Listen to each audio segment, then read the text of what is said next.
I believe that I am the best person for the job of President of the United States. My unique talents give me the ability to be assertive and diplomatic at the same time. I'm a person who will spike the conversation, who will get politics rolling and stimulate new questions and new answers to our current political dilemma facing our nation. I believe I have a keen understanding of the economy and how to improve where we're at relative to other nations around the world. I believe that our goal at America's Third Party was to create a very strong platform in which would propel the American people forward with new opportunities and a new possibility of creating a better nation, a cleaner environment, and less war.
Person for the job of President of the United States.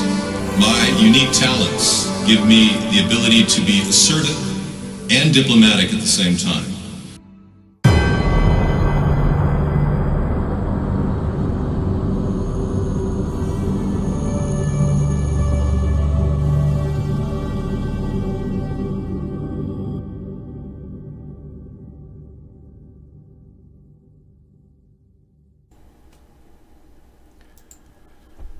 Good evening, everybody. Welcome to our third party. Yes, it's fantastic, isn't it? We are here every day at Third Party on Twitter, on Periscope, and we're also on iBlog and on Vaughn. And we have a wonderful presentation every single day, bringing in news, sharing links, virtually interacting with everyone. And no matter how out of it you may seem in this world, you will find that you will slowly be educated by our show. Now, I don't want people to be uneducated Trump supporters. I want them to be aware of the fakery, the real fakery, not the stuff Trump talks about the lies and deceit that is being used to create a climate of fear where we all would disarm. False flags are daily events now around the world. It appears that there's all these dangerous terrorist attacks happening, and everyone's worried about what's going to happen next. And it seems like the whole country is constantly on edge. And that's because that's the design of this entire model, is to keep us always in fear, always afraid. And this has been the pattern by which they control us. So we created America's Third Party, and as your potential candidate in the future, we will set up bylaws to prevent this corruption that you see in the Democratic and Republican Party. We will have prevention of pay for play, where people pay money to get access to the president. We will not allow that. And we will not allow people to make large donations from super PACs.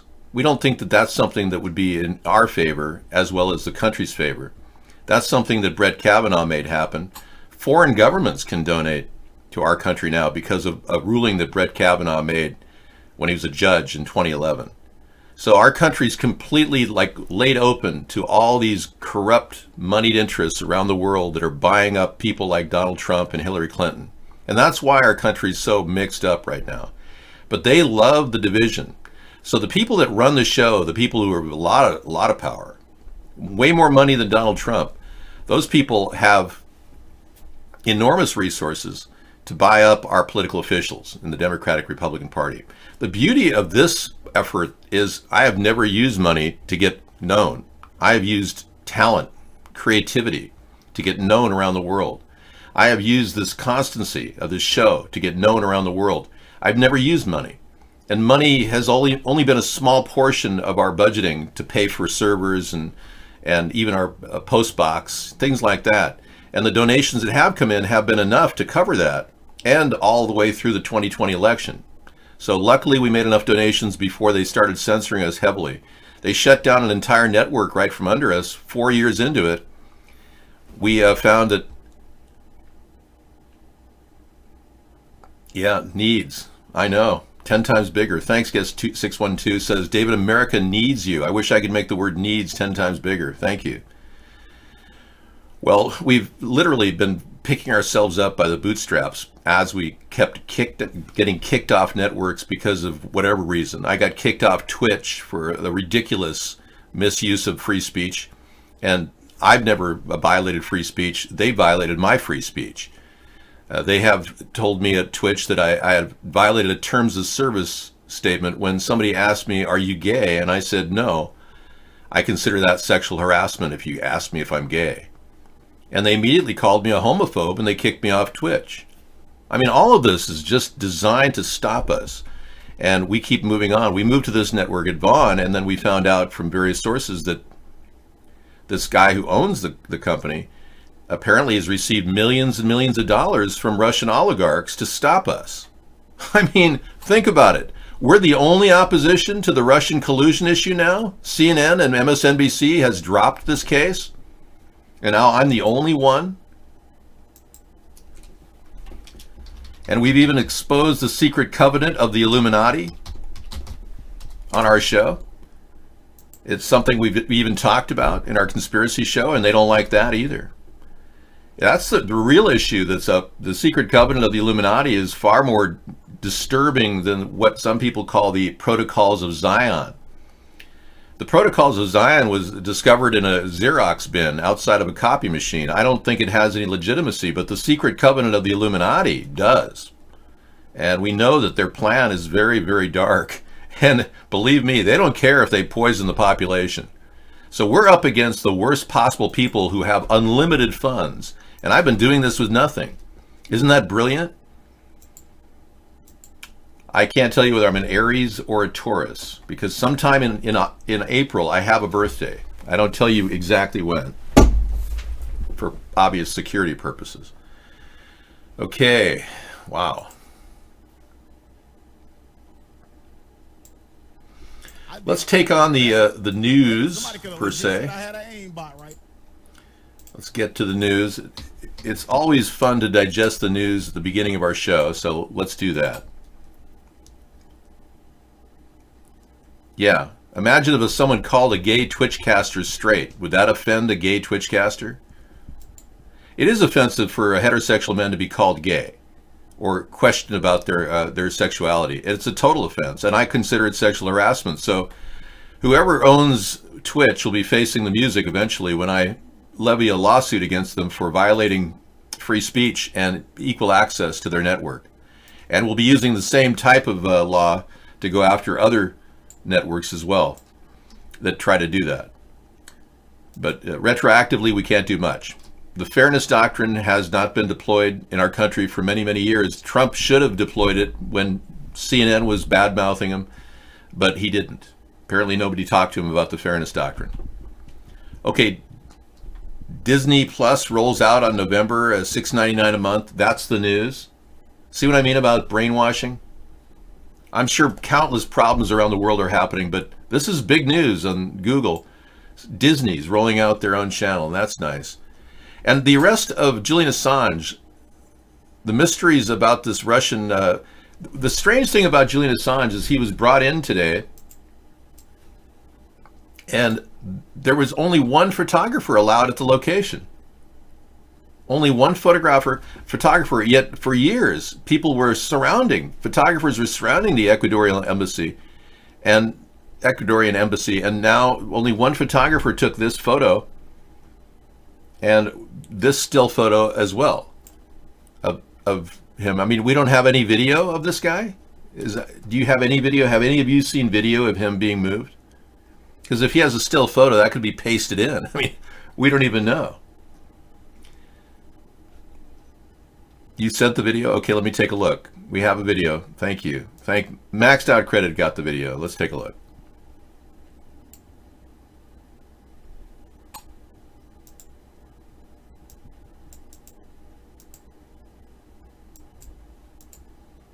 Le fondateur de Wikileaks, Julian Assange, a finalement été arrêté à Londres et tout ça à la suite d'une demande d'extradition des États-Unis. Alors Sylvain, il est accusé de piratage informatique par la justice. Okay, we got the video. Okay, let's take a look.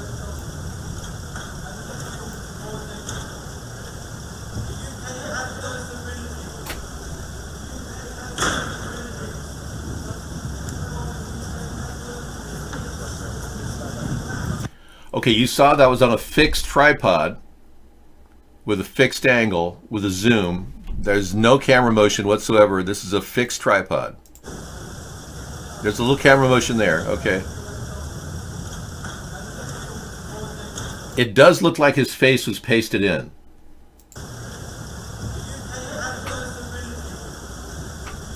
That looks totally phony. What's your take, Scissor Fight? I can't run at any small office. Sorry. Yeah. It definitely was altered. Yeah, it looked like his face was pasted on somebody else. Yeah, we're looking at it right now. It's totally fake. Yeah. Now there's a lot of camera angle there. To give it authenticity, right? Here we go. No worries. Yeah, we missed his face there. Let's check the camera angle from the other side. Okay, let's see if that other feed from France is any different. You have another feed, Mad Dog? That's the wrong feed. Small body, huge head. Thank you. Looked fake. Okay, now we're going to look at the one from France. See if that's any different. Américain. Ouais, c'est relié à ces documents, ces centaines de milliers de documents sur sa plateforme Wikileaks là, qui avait été publiés, diffusés aussi, des vidéos compromettantes de l'armée américaine, du gouvernement américain et des communications aussi entre diplomates qui auraient dû rester secrètes. On l'a vu ce matin lors de son arrestation, comment il avait changé après avoir passé 7 ans à l'ambassade de l'Équateur à Londres. Vous le voyez ici, il s'était réfugié là justement, craignant une extradition vers la Suède à ce moment-là. It looked like a mask. It could be a mask, you're right. But of course, let us take a look to see if it's a different Le angle. fondateur de Wikileaks a aussitôt été reconnu coupable par la justice britannique d'avoir... Same La feed. police est venue l'arrêter avec la... There's got to be another camera there. Hang Il on. était réfugié là, justement, craignant une extradition vers la Suède à ce moment-là, alors qu'il faisait face là-bas à des accusations pour viol. Julian Assange aura passé presque 7 ans The same exact feed. I can even see the cut mark around the face. dans the l'ambassade de CGI. l'Équateur à Londres. Ce matin, Yeah, we're talking about one angle. Okay, this is the exact same angle we saw from the other position. What we're looking at, I'll play more of that later. Not the French version, but the other one. I was a little suspicious when we saw the CGI work on Julian Assange and his face that was altered. And I began to look into the possibility that they were only using one camera angle at the only times that he's ever been in appearance out on the balcony 2 years ago. There was only one camera. No other cameras were allowed at that location. And in this instance, only one camera. No other camera angles allowed at the location. Yeah, that weird, holding that weird book too. You're right, chat room celebrity, good point. So the theory is that they can take the feed and can process it with CGI and mat a face onto it. It used to be called rotoscoping, and it took weeks to do for just a short period of time, and back in the film days. But now it's done instantly, and computers can instantly map a face onto somebody else instantly. Okay, he faces a U.S. charge related to the Chelsea Manning leaks. Okay, well, if he even appears in front of court, or his CGI image does, I think that Julian Assange is a completely fictitious character. I really believe at this point that the man may very well have lived at one point, but now he's no longer alive, that they're just pretending to roll this along.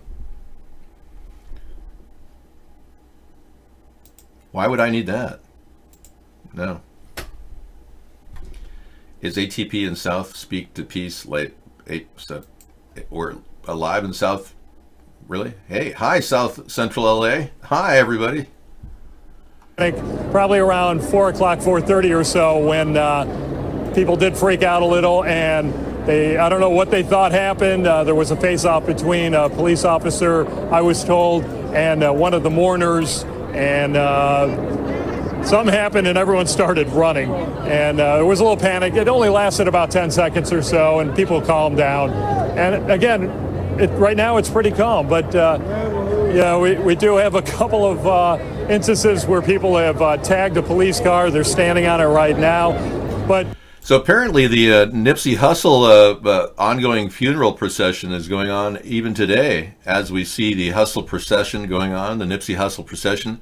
South Central LA was deeply affected by the targeted hit of Nipsey Hussle, and we still don't buy the story that this guy just did it because, you know, he wanted to.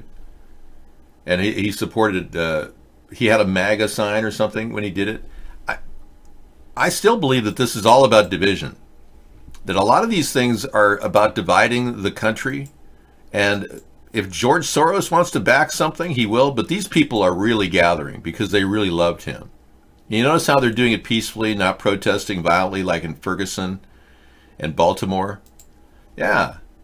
So this is just a genuine concern for what happened to Nipsey Hussle.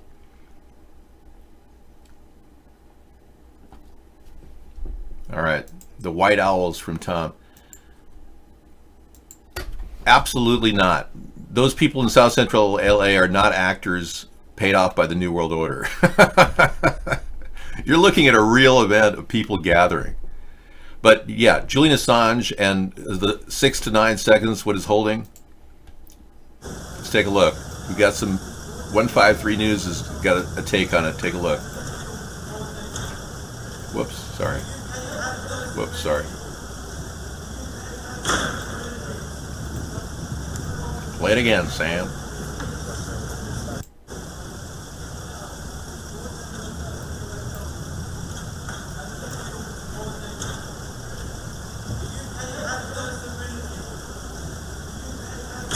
Yeah, that looked fake. That looked totally fake. It looked like his face was painted on and it was floating with his body. Did you notice that? It was like, it was very strange, yeah. And we only had a very short amount of time looking at it, so it could easily be faked.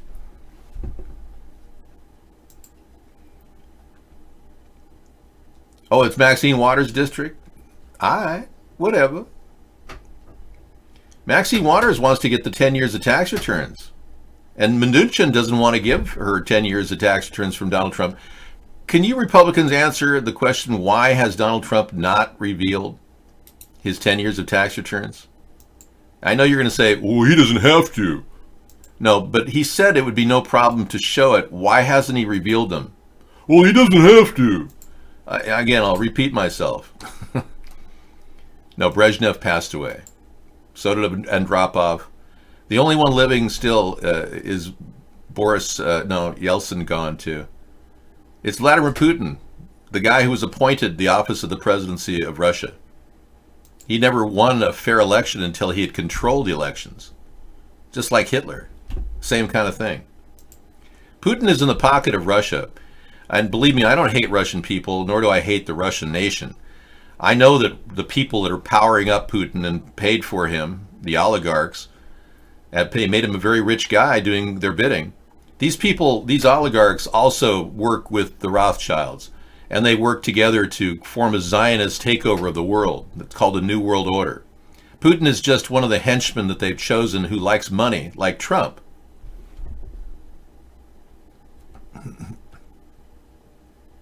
Really? that Brezhnev had been alive up to 2000 and Putin had him killed? Really? That's amazing. I'll have to research that. Thanks. You have suspicion that I am CGI? Hardly. You saw me in the cooking show. That wasn't CGI. I mean, you got to admit it's kind of a dorky cooking show, you know, with me doing my cooking. You're at a crowd holding up Dave. Well, that's not appropriate. Yeah, I don't believe you, Psychobehavior. With a name like Psychobehavior, how could I believe you? So we have confirmation that we have very little footage of him. It looked like Randy Quaid. Yeah, it did. I think they got Randy Quaid to play Julian Assange. Totally makes sense to me, doesn't it? Good idea. Doesn't Trump have to submit his tax returns to the government so they have it, right? They have it, but they don't have to show it. And technically, Trump doesn't have to show anything. Unless, of course, he's subpoenaed, and the Democrats never subpoenaed him. And we haven't seen any movement whatsoever from Mueller. Mueller never subpoenaed him.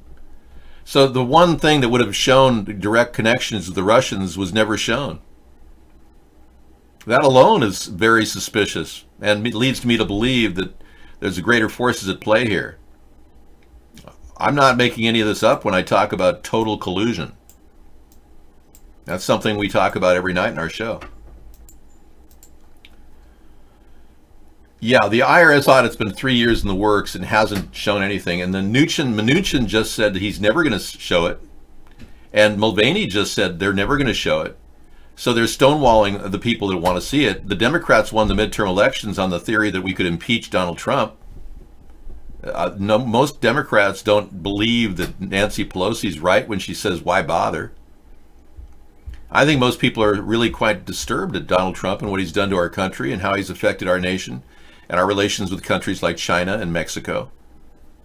It's disturbed a lot of people around the world, too. This is very destabilizing to have a person with Donald Trump's temperament at the helm of the greatest nation in the world. We're slowly becoming the not-so-greatest nation in the world if we keep this up. We're losing our credibility. And there's nothing more important than credibility in trade and in world relations. So, unfortunately, Trump has lowered the bar. And we're going to have a hard time bringing it back up again.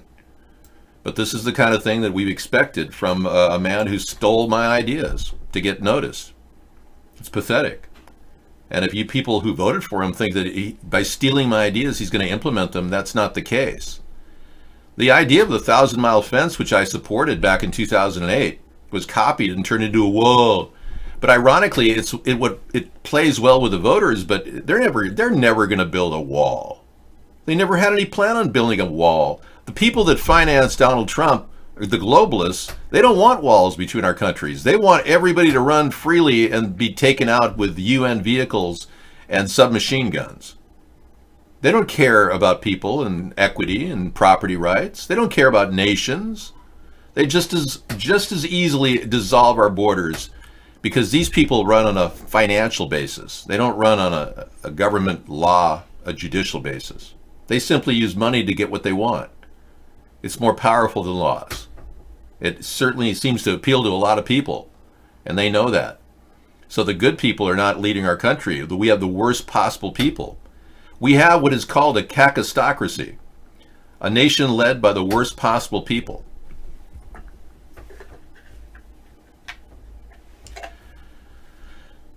Well, this anger between the Muslims and the Christians and the Jews is all contrived.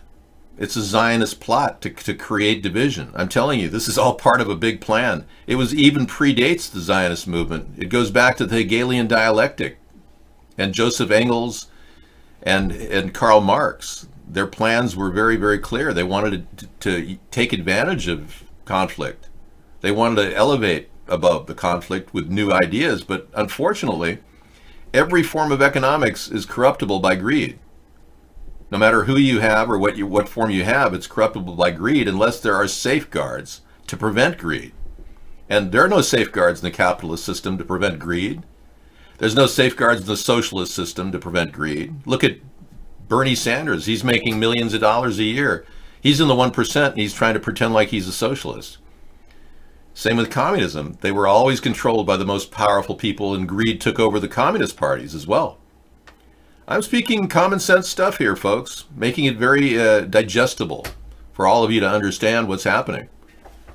I'm not trying to, make it seem like it's complicated. It's pretty simple. Greedy people are taking over the earth, and they want all of us to die.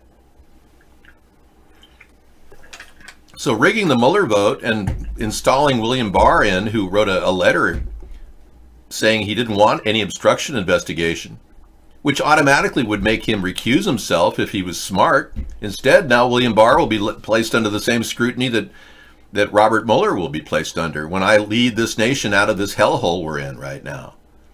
It'll be a tribunal of sorts dealing with the worst possible scumbags who rigged an entire judicial process. They think that's funny? You can just blow it off and say no big deal? Well, it's not the way it's going to work. Not under my watch. South Korean leader will try again to bring Kim back to the table. Moon Jae-in is doing a very good job of reaching out.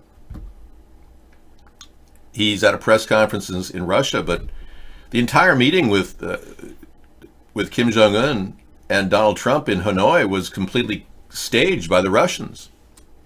Even Lavrov went over a second time to try to make this happen, and they bribed Kim Jong-un to do this. They offered him 900,000 bottles of vodka for his people. That's a pretty strong bribe. And then they turned him in, and the entire shipment was seized and sent back to Russia once Kim Jong-un got to Hanoi. That's pretty shady stuff for the Russians to pull. And they're not making Kim Jong-un happy doing that. So I doubt any new meetings with Donald Trump will ever amount to anything. They don't even want to talk about nuclear disarmament. And Donald called it that big word, denuclearization. He can't say it because it's too complicated for him to say. That big word thing. He couldn't even say the word. He didn't even have a plan. Gosh. He couldn't say the word, yeah. The big word thing that everyone's saying about what we have to be doing here in South Korea. Amber Heard recounts horrific abuse at the hands of a monster, Johnny Depp. Wow, we all knew he trashed his Paris apartment that one time. Now we're hearing from Amber Heard. Punch Johnny Depp with a closed fist in the history of your relationship with Johnny. Answer it however you feel you wish to. Thank you. One time, Johnny was hitting me, and he was hitting me hard and repeatedly, and I was screaming. Security walks in, and they don't do anything about it. And he makes this motion when Jerry Judge yells "boss" or Sean, I can't remember who it was, and all we had was a little bit of separation, and my sister runs down the stairs. We're on a landing in between two flights of stairs. Ms. Heard, I must interrupt you because I've asked you a yes then or no question. Withdraw your question then, because Ms. she's Heard, answering. prior to today's date, have you ever hit Johnny Depp? Answer it however you wish. You've already asked, and she's already answered, and you interrupted her. Ms. Heard, have you ever hit Johnny Depp prior to today? Objection, vaguest of times. Hey, everyone on this side of the room, please. Objection 352. It's not relevant to the domestic violence pursuit. Overruled. Thank you, Your Honor. Answer it however you want to, including the way you were just... I'm asking for a yes or no answer. You don't have to answer it the way she wants you to answer it. He was about to push my sister down the stairs. She was attempting to break us up. I am protective over my baby sister. When he laid hands on her, I don't know what I did, but I know I jumped in between the actions that I saw could lead to a fatal injury to my sister. She was standing on the top of a flight of stairs, and she has never hurt anyone in her life, and she does not deserve to be pushed down the flight of stairs. And it looked like she was about to be. And I would have done what anybody who has a child or a sister would have done. I acted defensively in her life. I saw her standing on top of a flight of stairs and trying to interrupt a fight in between him and I. I don't know what part of my body I put in between me and him and her. But I would have done anything. I would have done anything to prevent her from being pushed down a flight of stairs. Wow. She says she suffered horrific abuse at the hands of a monster. Johnny Depp, wow. That's heavy duty. And that really, you know, that kind of reality on the stand really hits home. A lot of people are very offended by the physical abuse that men have engaged in. And, you know, women need a way out. I strongly support a Me Too solution at a federal level, where we actually have an 800 number we can get women who call in complaining about men, even producers who are trying to, you know, force them to have sex in order to get the job. And if one man had 3 people complain about him, we would begin the investigation. And it would have to be 3 different voices, because we would have voice detection on there to make sure it's not the same woman complaining 3 times from the same phone number. Maybe she wanted abortion? I don't know, Captain Howdy. I mean, these are questions that I think Johnny Depp needs to answer. We have to assume that he has some level of innocence until proven guilty. I mean, we're dealing with people and their lives, and whether they're going to succeed in getting out from under it. Johnny Depp sues his ex-wife for $50 million in the defamation suit. Wow. Well, we all know he lost a lot of money in the divorce, so maybe he's just trying to get some pocket change so he can live in the quality that he normally lives in. What's his monthly expenditure count? Like $400,000 a month? You can imagine how expensive it is to be Johnny Depp. Well, he's always been a rock star ever since Gilbert Grape. I mean, Edward Scissorhands. I mean, the guy's a great actor. No question about it.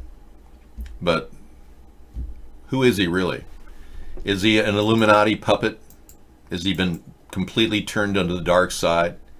Is that why he's physically aggressive toward women?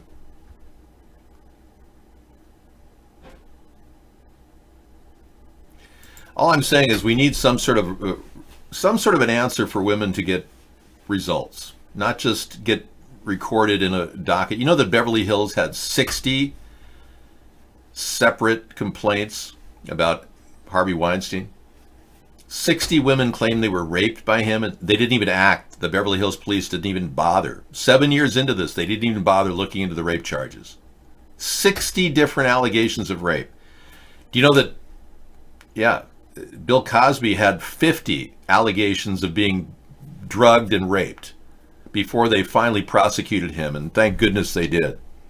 Yeah, I mean, it's unbelievable the number of women that have complained about these guys before we even take any chance on a case, investigate it. It's crazy.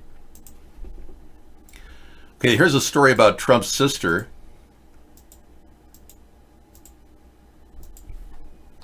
Why we keep showing that page? Daily Mail. Trump's sister quit federal judgeship just 10 days after launch of formal probe into whether she and her family ran 9-figure tax fraud scheme.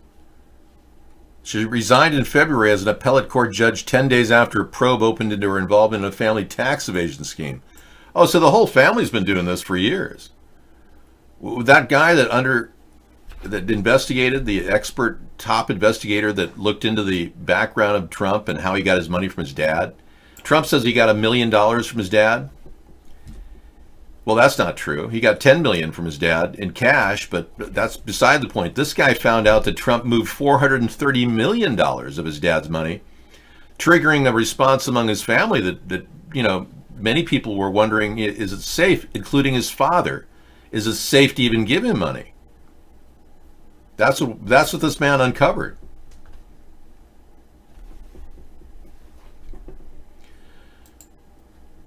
Wow. I'm not sure if that's what people are after. The FISA court was lied to, and that's very scary. Yeah. Well, every single administration has over 50,000 FISA warrantless wiretap violations. No one's ever been prosecuted. Hello? Well, we're tracking something pretty big right now within the government, if indeed we're dealing with total collusion and a family that's hijacked our government with this tremendous amount of greed like his sister has, allegedly. We're dealing with total collusion on our hands. I think we need a new font type, don't you? I'm not liking the font type.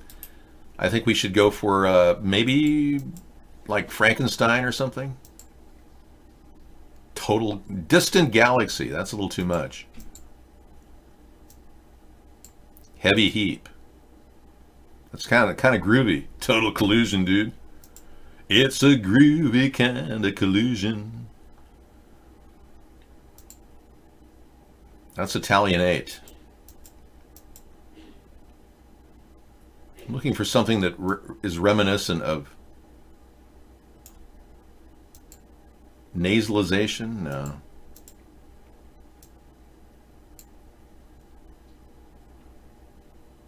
Flubber.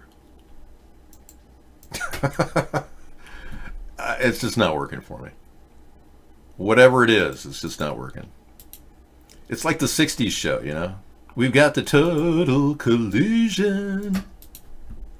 I'm not wearing black George pants, my regulars. Hello, Sarah. Hello.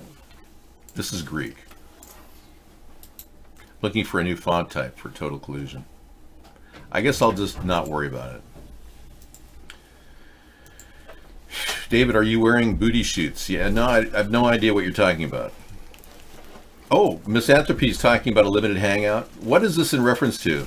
I know what a limited hangout is. It's according to former special assistant to the deputy director of the CIA, it's spy jargon for a favorite and frequently used gimmick of clandestine professionals. Kind of like putting WikiLeaks reveals under the Julian Assange banner. Oh, I see. Okay, so exactly. The limited hangout applies perfectly. They create the illusion that there's somebody who's telling the truth. And then they reveal all this truth, and then they slip all kinds of lies in there as well. With the WikiLeaks reveal, we found a lot of things they didn't want us to find out. So, like the Pizzagate stories. Yeah.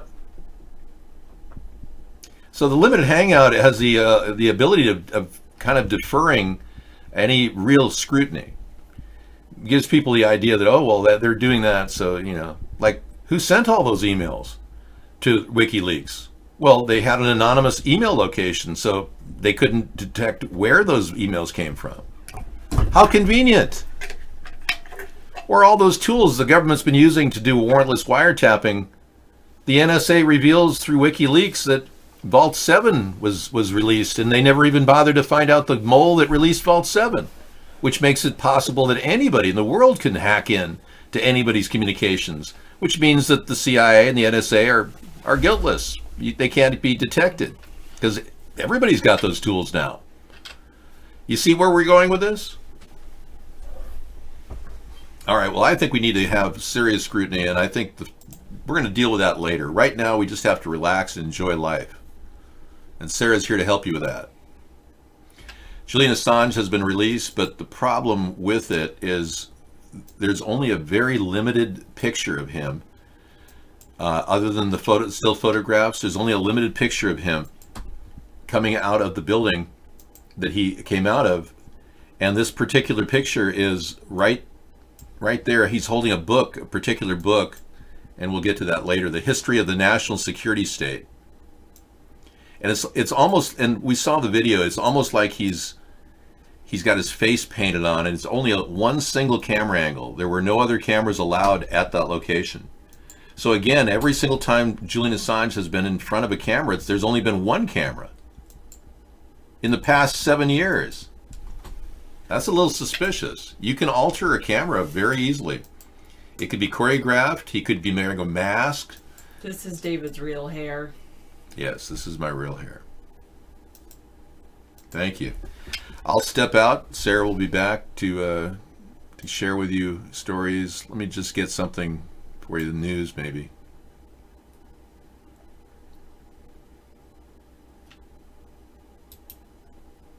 I don't need the news. I don't Okay. look at it. I wanted to show you a little clip here. This is the story I think you pulled up last night. And it was very interesting, a CNBC story that medical errors are the third leading cause of death in the United States. I was looking for this statistic last week, and here it is. A recent Johns Hopkins study, more than 250,000 people in the U.S. die every year from medical errors. And some people claim the numbers are as high as 440,000 die of medical errors. So going to the doctor and the hospital could be deadly. And time of day that you go to the hospital is very important. Oh, really? I've been listening to this book by Daniel Pink. It's called When is the book. And basically, long story short, any important decisions should be made for most people in the early morning. If you are a person like David that likes to stay up super late at night and is a night owl, they should be made in the late evening, wee hours of the Okay, morning. my decision should be in the week, like before I go to bed. There's yeah. this thing that happens is there's a rise, a peak, and then a trough, and then a recovery.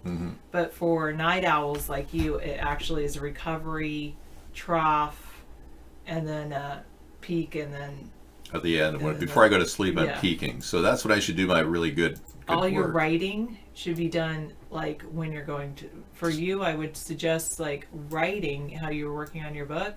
I would suggest doing that after the show or when you're doing the chat. Yeah, Monitoring. that's the an chat. idea. Yeah, that's an idea. Is that because isn't that when you feel most productive? It is. I'd like to For do more. me, it's the complete opposite. Oh, really? Wow. I am most productive in the morning.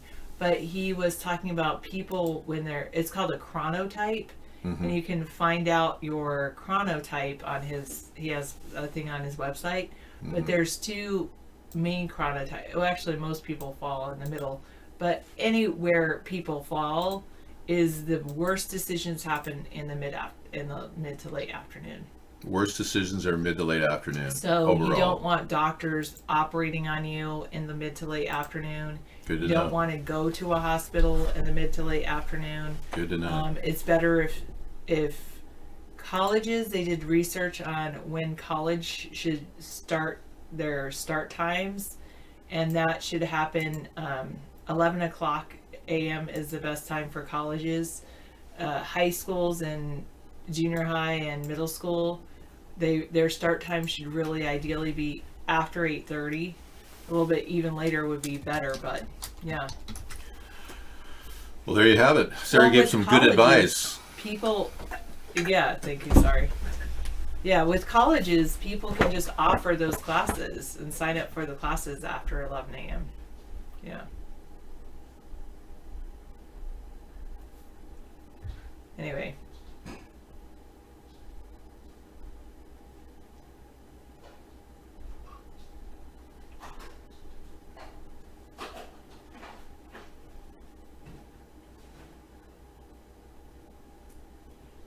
Okay. You never heard of who until his death? Oh, Nipsey Hussle's. I never heard of him until his death either. It's kind of like for me, Kurt Cobain. I never heard of Kurt Cobain until his death either. Hello, you're in Wait, Shadow, are you being facetious? I thought you were like a 19-year-old person living somewhere in maybe Southern California.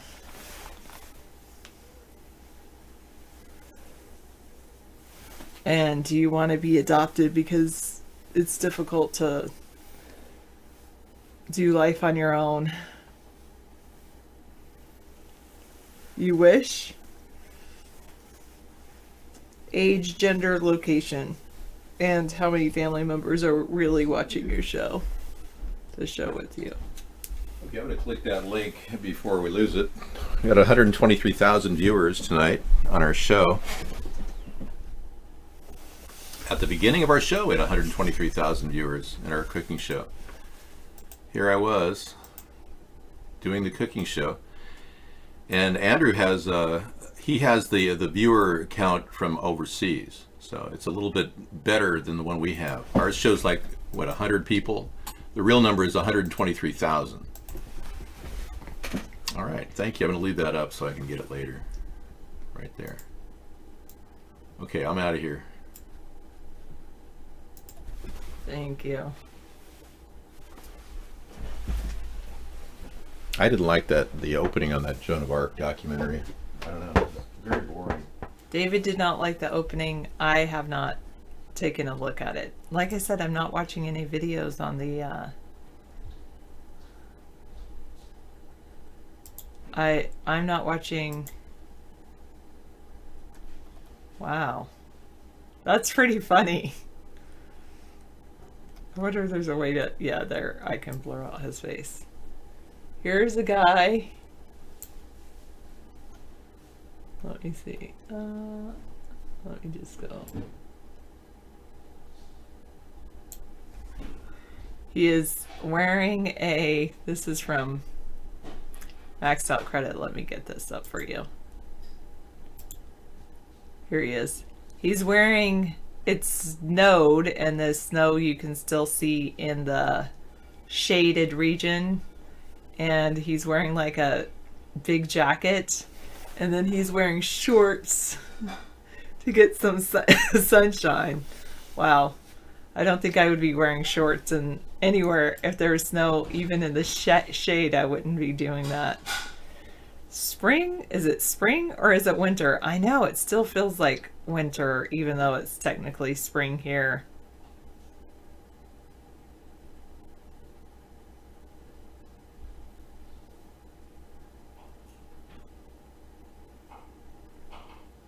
No, but I can. What I can do is I can close the door.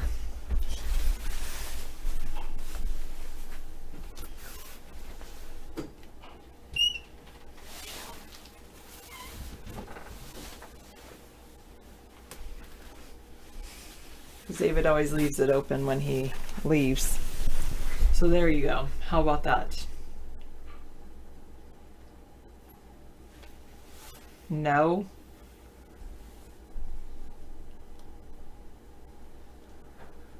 You found something on YouTube that you think is funny and I should watch. Now loading.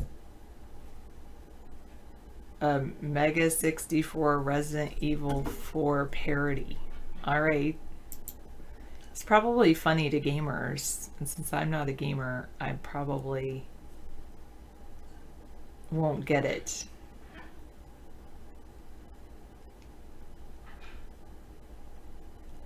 Oh, well, and David's junket. I'm just along for the ride. Not that I know of. No. Sarity, that doesn't happen. It's in February. My birthday's in February. I'm an Aquarius. Okay, Ticken.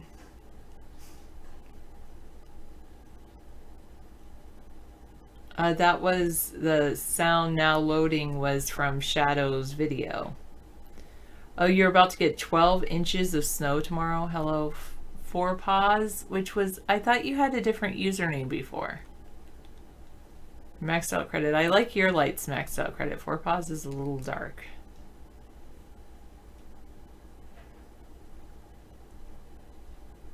Who knows the exact date?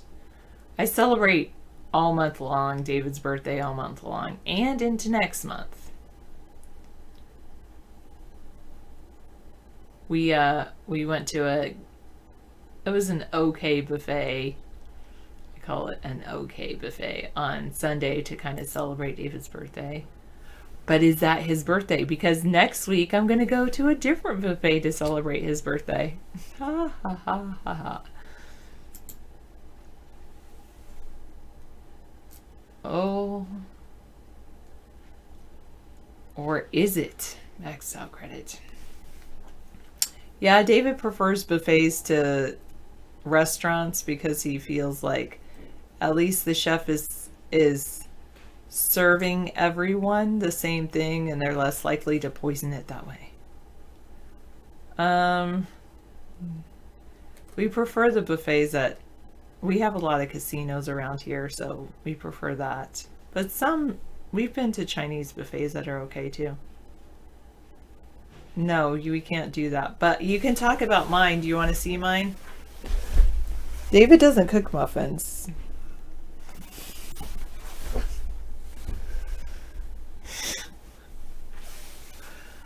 Yeah, and David does prefer to get his money's worth at a buffet. Am I David's official food taster? Not yet, but maybe someday when he feels more insecure.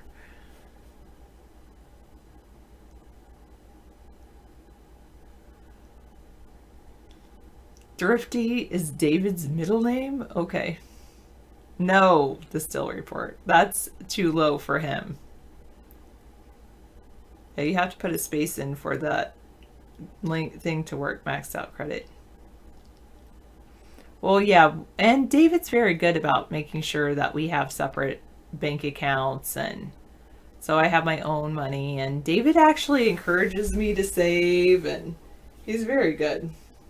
He's amazing.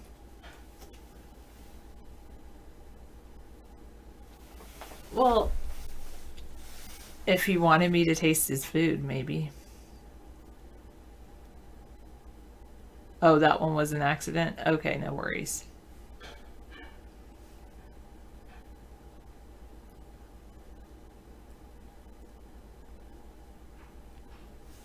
Yeah, I can't do that, Shadow. I can only do those. We can only do show YouTube videos after our recorded message is over, which I would probably prefer if I wasn't being recorded right now, but oh well.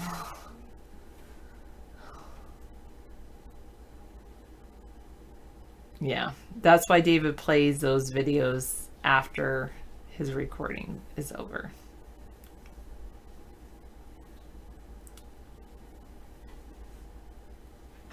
Yeah, David's watching the chat from the other room, making sure everybody's good.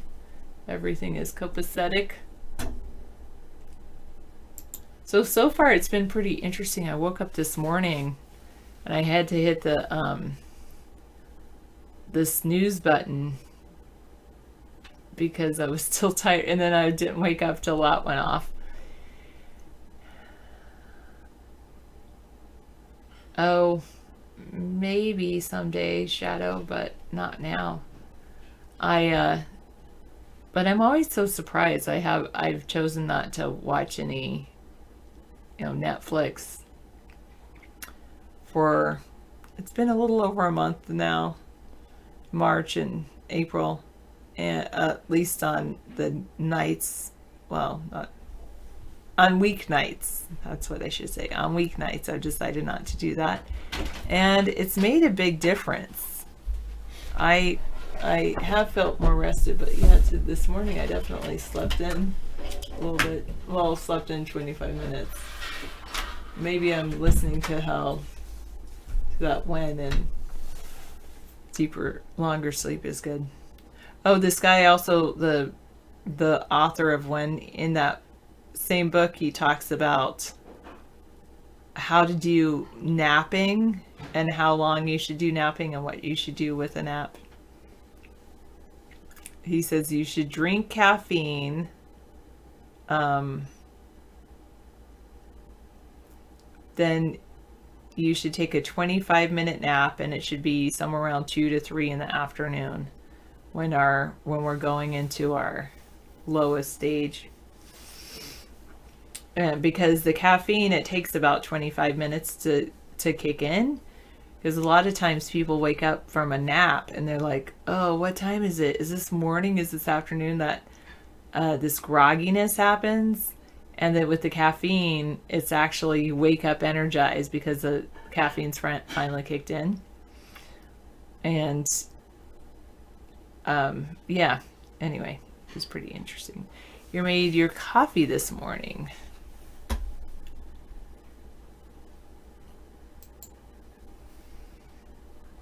Bernard dehydrated water. Empty contents of can into 1 gallon of water. Stir until dissolved. Serve and chill. That's pretty hilarious. Is it like it must be like nothing inside. Yes, exactly, Misanthropy.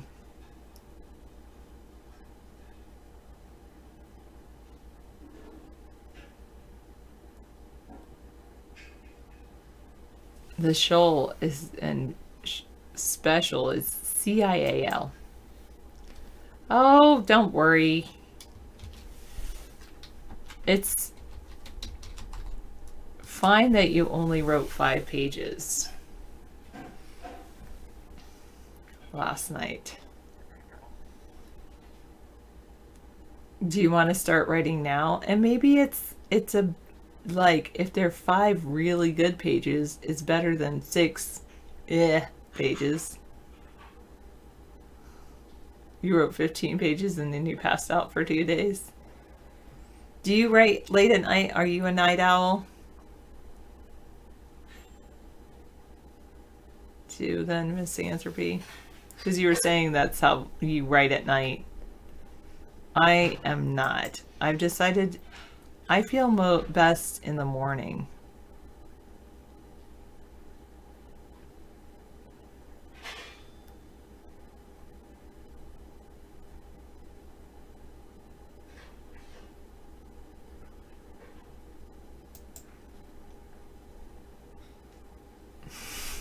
You sleep in a coffin in real life just to freak people out. That's pretty funny, maxed out credit. So this morning I went in and I organized a bin of paper, and I was like, oh, some of these papers have been sitting here since September. Discard, discard, discard.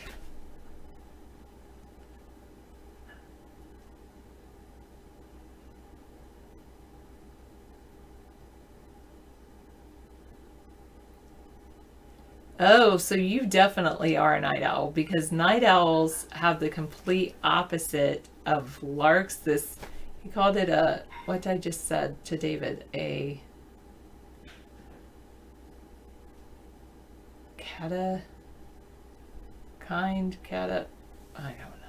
Catatype, codotype, something. Anyway.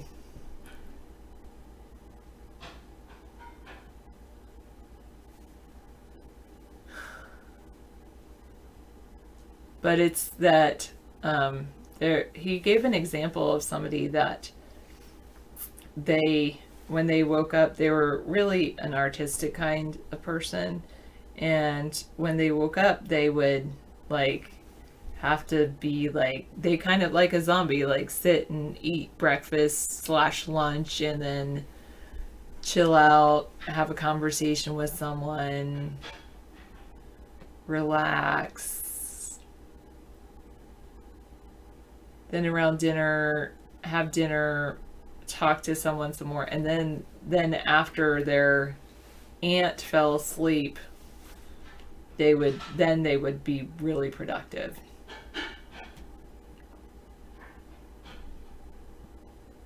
Did I throw out the final notices like Jacket Pocket says? If the issue has truly been resolved, I have.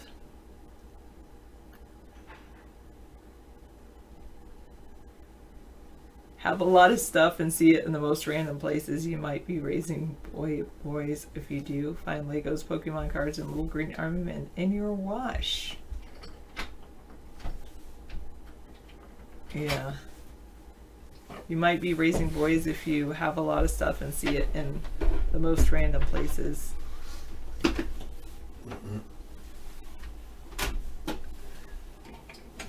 Yeah, it's good I like this whole idea of everything in your house having a home, a place that it should be. The And when it's not in its home, it's like, oh, I want to put you back in your home. Well, look at all those medicines. You have to, is that all meds, maxed out credit? Looks like meds. Oh, you do some great drugs. Wow. Man, that's a lot of drugs.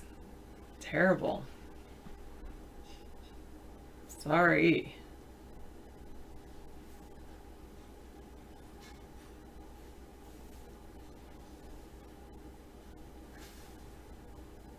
I'm not mocking people for having medical conditions. Maxed out credit was literally holding up his bag of different medications, and he has a ton of different medication.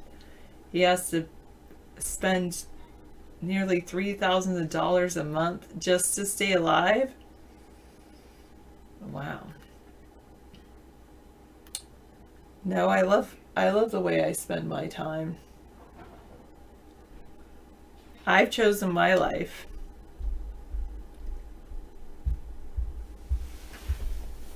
Do you ever regret spending time with me?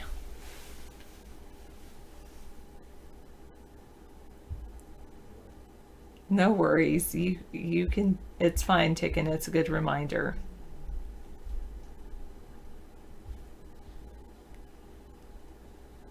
That's pretty good, True Blue, all the you might be raising a son if.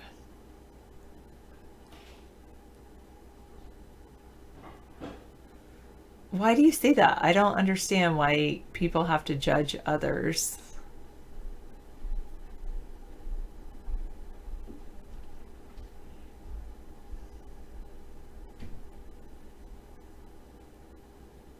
Are you okay, Ticken? Are you sensitive lately? Are you needing to take a lot of medications? Okay. All right, good. But is that a frowny face or is that a Pokemon face? Sideways Pokemon face.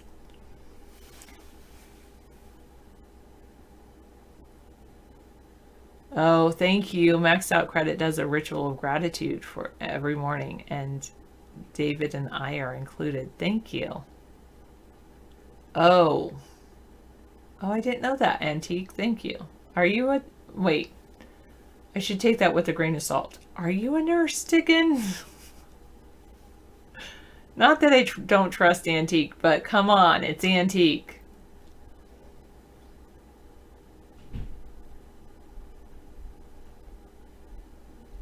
Live action Lion King and Sonic the Hedgehog movie. Okay.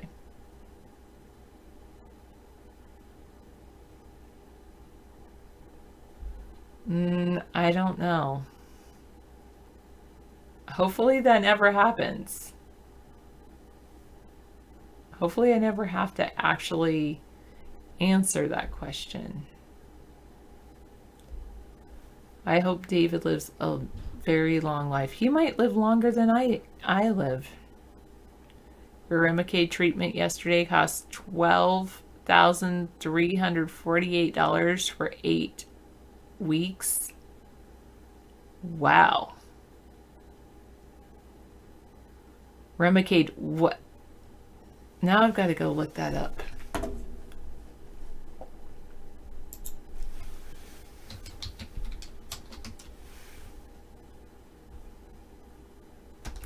I love my life.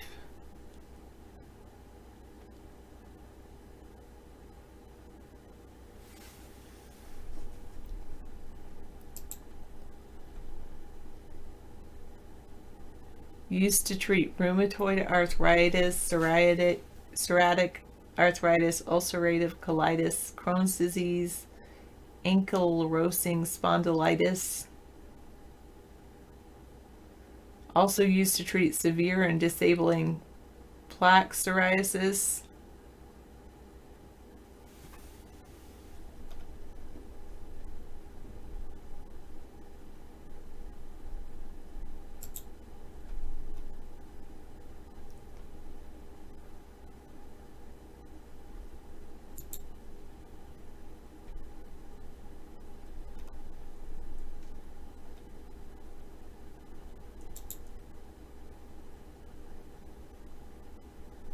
tumor necrosis factor blocker used to treat moderate to severe Crohn's disease. It was initially designed as a chemotherapy drug to treat cancer, but it wasn't effective for cancer. Oh. Okay. Have you thought about if it fights a virus you got when you worked at the hospital? Wow.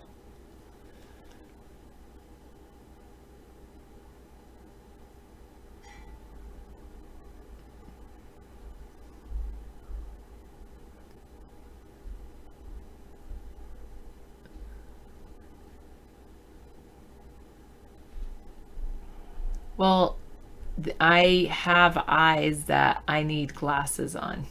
I have to wear glasses because of the shape of my eyes are. And I don't like I don't like the idea of wearing contacts. That's just, I don't think that would be good.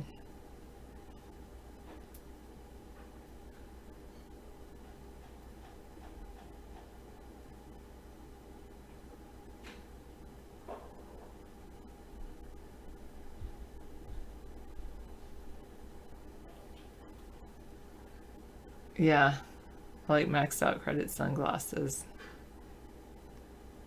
Kill your immune system so you can build up antibodies to fight the virus. Wow.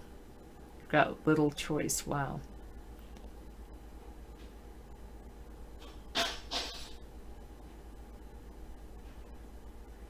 Yes, I do, Mad Dog, think I could have led the nation's army at 17.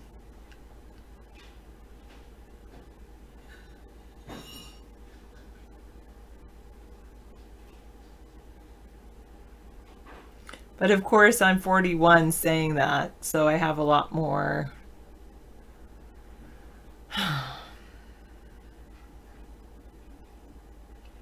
self-confidence now, looking back. They always say,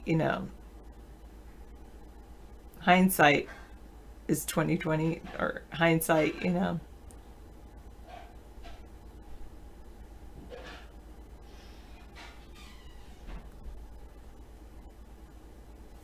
Yeah, I think I'm done with your conversations. David would have banned you a lot longer, a lot sooner.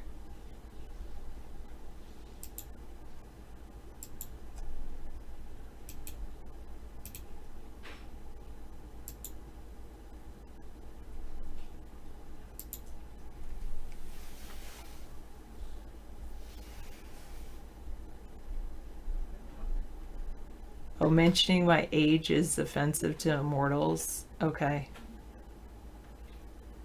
I guess I was... Never mind. Hello, inventor Jim Genius.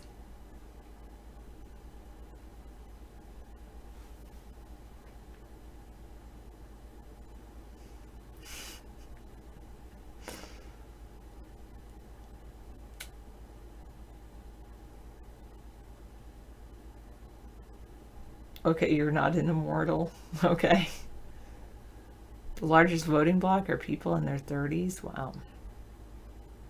The millennials are now a larger generation than the boomers. Wow.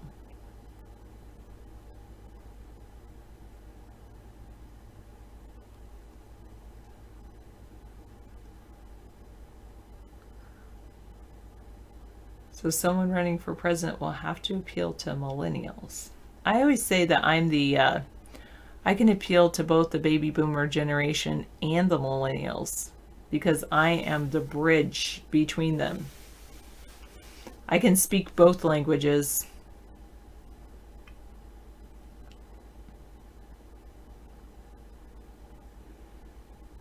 Well,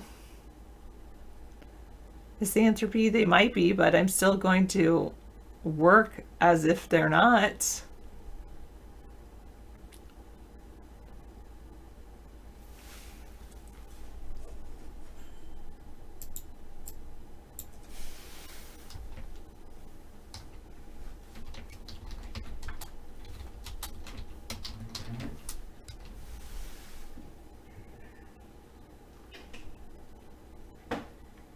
People born in 1980s, wait.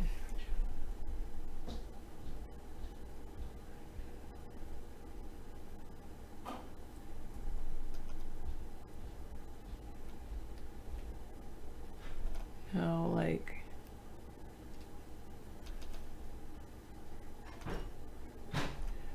what would it be? Population.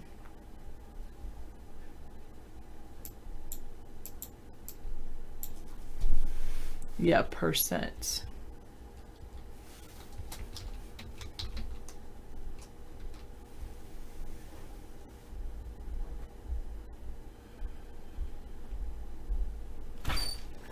Okay, great. Thank you. All right, so I made dinner. Make sure the range is off. I think I turned it off. Okay. And help yourself to whatever. And I left all the fixings for you to add pesto and whatnot, Parmesan and whatever you want. Okay, awesome. Thank you. All right. Sarah has been very kind to do this, fill in for us and spend some time with all of you. Thank you. Yeah, it's kind of difficult to. You're 68, really, Shadow? Wow. Yeah, and yeah, Max, I never did get your age. Do you want to tell people how old you are?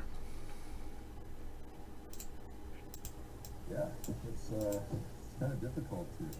You're 68, really, Shadow? Wow.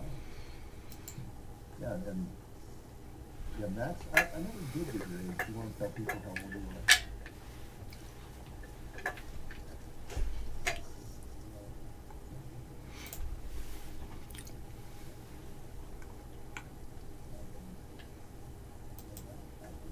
Hey, Inventor Jim.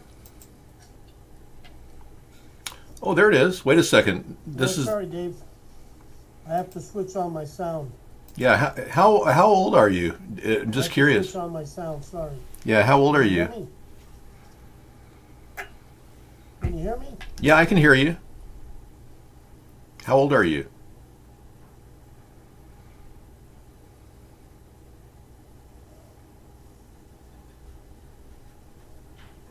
Okay, can you hear me? How old are you? 61. 51 or 1. 5'1" or 6'1"? 51. You look, yeah, 51. He's 61? 61. Well, that's pretty good. Right on. So you're born like 58, 57? 61. Oh, you're 61. Oh, okay. So you were born in 57. Okay, thank you very much for telling me. We're looking at I was looking at a black hole a few minutes ago, and it was kind of a warped screen here. Yes. Yeah. Thanks for putting your headset on and telling me. 1958, exactly. Oh, okay.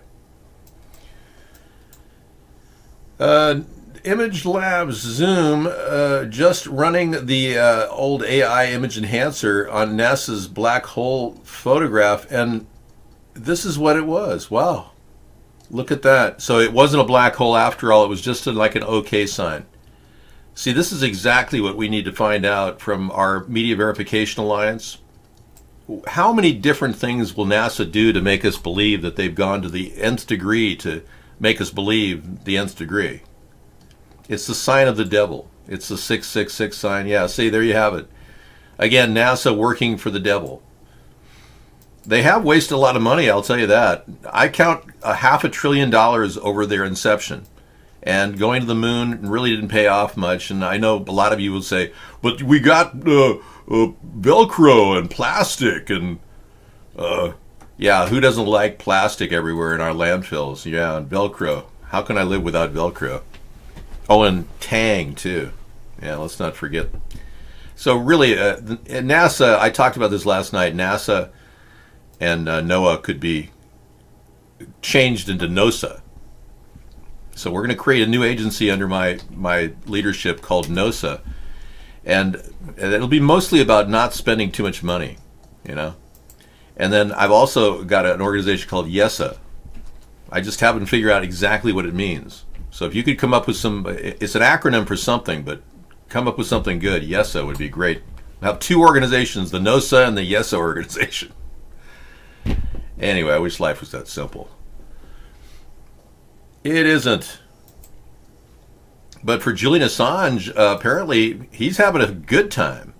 Now, there is a story, you know, they say that you tell a lie big enough and loud enough, people believe it. Well, they say the Ecuadorian embassy is upset because he literally smeared feces all over the walls where he lived. So, yeah, I find this hard to believe. You'd see facial sores from him smearing his feces on his face, and it just, right now, I'm not really sure what to believe. He looks credible. It could be real. I'd say it could be on the Julian Assange.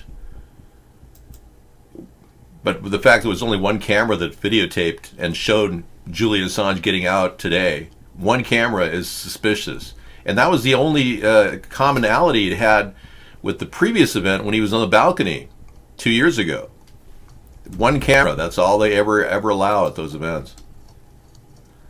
So over the years, we've seen the evolution of his aging process, and it's almost like the Beatles, you know? It's the same kind of thing. The Beatles kind of went through this whole metamorphosis. In 65, they were really clean cut. In 2012, he was clean cut. By the time 2019 rolls around, just 6-7 years later, he's just like the Beatles. Burnt out, acid head, looks like Randy Quaid. He's practically aged 25 years. Yeah. So what are we supposed to believe? And why did his nose get bigger? It gradually got bigger and bigger and bigger. I'm not sure. Closer scrutiny of his face reveals a much different size face that he had at one time. Yes. It would have to be a picture of similar size. So we matched that with an older one just 2 years ago. Yeah, has he been doing some like serious drinking or something? Because that can lead to enlargement of the nose. Nose enlargement. It seems to be a pretty close facial match when we're talking about facials. Yeah, it looks 10 years younger, but he is, it's only 3 years ago. So. It's not him, Dave. It's not him, I know. They got a bag person who looks kind of like him. They've got so many different cameras that they can match people's faces now, and it's a close match. Pretty close match. The dimension of his nose is slightly different. The eye is a lot more up. His eye was more droopy, so it's possible his eye is more puffy. His lips and his eyes are different. Yeah, the lips and the eyes are different. The nose is different too. Ladies and gentlemen, I believe we have a fake. Thank you. We've determined a fake. I think Scissor Fight, you agree on fakery too. Maybe Julian is hanging with Robbie Shanker, Dave. Robbie died. His daughter, Nora Jones, is hanging out though. She's really an awesome person. Yeah, Nora Jones. The other video I just sent, it's got all kinds of reports. You've got video reports of it? Huh. Yeah, so a lot of people are talking about Julian Assange being dragged from the Ecuadorian embassy. Here we have Scissor Fight showing that again.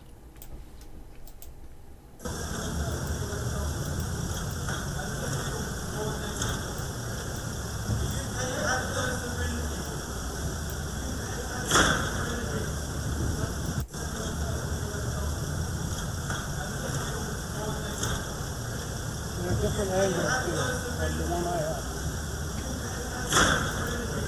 Same exact camera angle.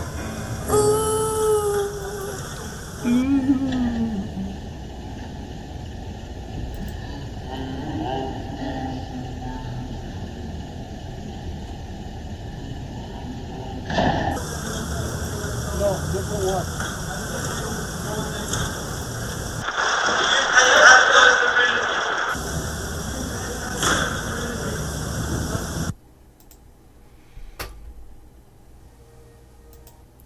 Hey, we've got a new Nora Jones coming up tonight. I'll research this. Looks interesting.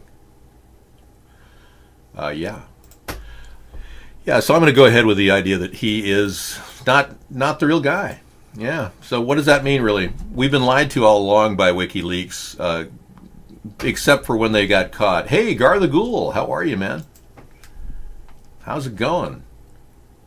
Gar the Ghoul, everybody. He's got a Saturday show still going on. It's amazing all the face makeup you've had to wear. Going well, good. You should treat yourself to one of those facial things that they do. Have all your pores cleaned out. That would be a good thing for the weekend. Yeah, it's a lot of face makeup. Tell me about it. I mean, I can't get over all the work you've done. Guard the Ghoul is in our show, everybody. He was very kind to have donated a microphone in the early days of our show, and is certainly noted for that, for sure. Yeah, you know, and you're also anti-pot, right? Anti-marijuana. I don't have a pimple on my nose. I just have a structured nose. It kind of curves a little bit over one side. It's just the way it is. It's kind of geometric on this side as opposed to this side, which is more smooth. It's designed to make me look normal, like you, human, average. Dave knew Jeffrey Epstein. DA knew Jeffrey Epstein was a dangerous pedophile when arguing for leniency. Wow. This story just came in. The DA knew Jeffrey Epstein was a dangerous pedophile when arguing for leniency. Fully aware of all the things that he's been doing to women and girls. The Manhattan DA's office had graphic and detailed evidence of pedophile billionaire Jeffrey Epstein's depravity when a prosecutor inexplicably argued for leniency during the 2011 sex offender registry. In the advance of the hearing, then Deputy Chief of Sex Crimes Jennifer Gaffney had been given a confidential state assessment that deemed Epstein to be highly dangerous and likely to keep preying on young girls. The DA's office admitted in its own appellate brief 8 months after the hearing. The brief had been sealed since 2011, but the Post obtained it Thursday after suing to get it unsealed. Yay! Hey, the Free Press is finally doing their job. Thank you. Thank you, Post. New York Post, getting all the goods. They've always been working, behind the scenes to get the truth about the collusion and all that. Same with the New York Times. They're doing good work as well. Good job. And you know that that's a bannable offense. I'm going to mute you on that. Everyone knows that these two things in my forehead are prongs. That is a positive lead, and this is a negative lead. It connects to my third eye. I told you that. I'm surprised that you have this constant issue going on. Why are you picking on me because I have a third eye? It's rude. I can't tell you what it is. It's not sexist or racist. It's third-eyeist. The recharge port. It's like you don't like people with third eyes. You're just jealous because you don't have one. The recharge port. That's right. Well, apparently he's into fetishes. Well, they formed after forming this constant movement in my forehead.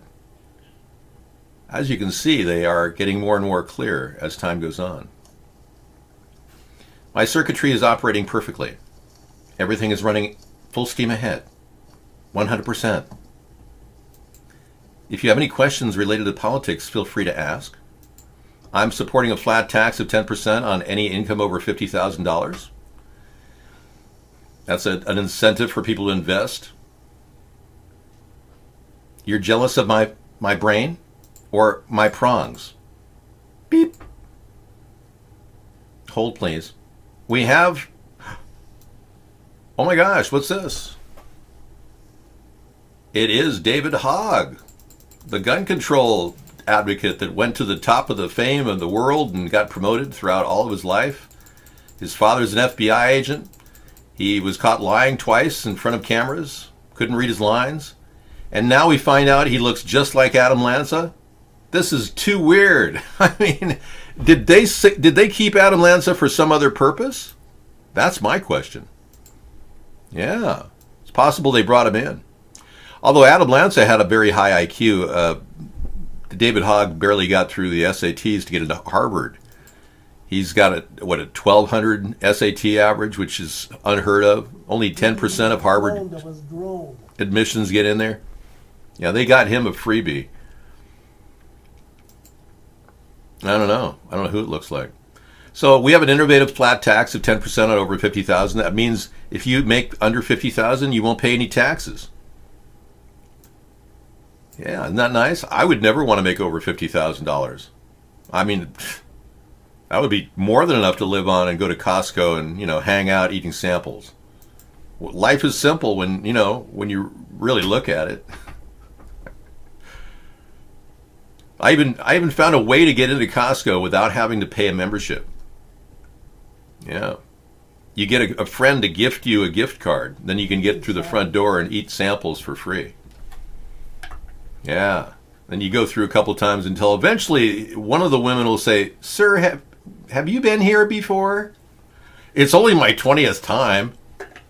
And I just love this food." No, it's completely legitimate. You just have to get a gift card to get in the door. So they give you, some friend gives you a $10 gift card, and hey, you're in. Well, you change your wig.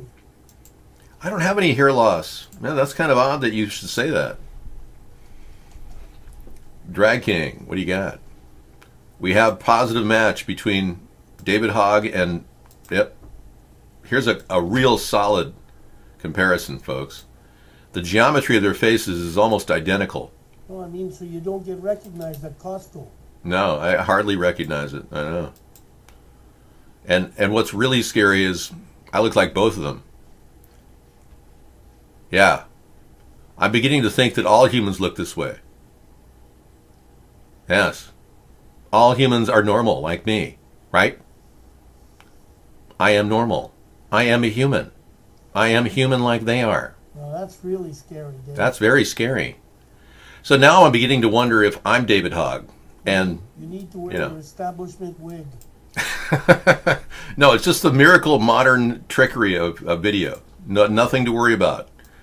I just play around with the camera. It's not anything serious. Don't fret about it. You have to post this because people have lost their minds. Woman self-inflated her breast implants to weigh 20 pounds. Whoa. Okay, we have confirmation. Breast implants have achieved a higher level. Well, thank you for your input, Max. I pulled you off audio, but it was nice to hear your voice in the background. It's kind of comforting. Oh, no. I love being in control, she says. Whoa. And so at the age of 33, I got my first breast implants. Okay, we'll watch this later when some of us are more inclined to find that interesting. Some guys in the Lonely Hearts Club hang out and talk about women all night long. So she'll be good to talk about. She wants to be talked about, too. Her voice is great, yeah, considering... It does sound kind of male. Doesn't it sound like a little like a tranny? David, what shall I call the robot I bought that looks like you? I don't call it David. Yeah, try not to engage in your robot world. It can be disturbing and deceiving.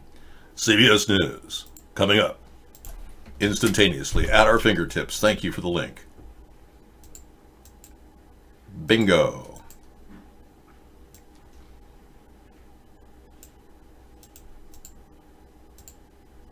Site can't be reached.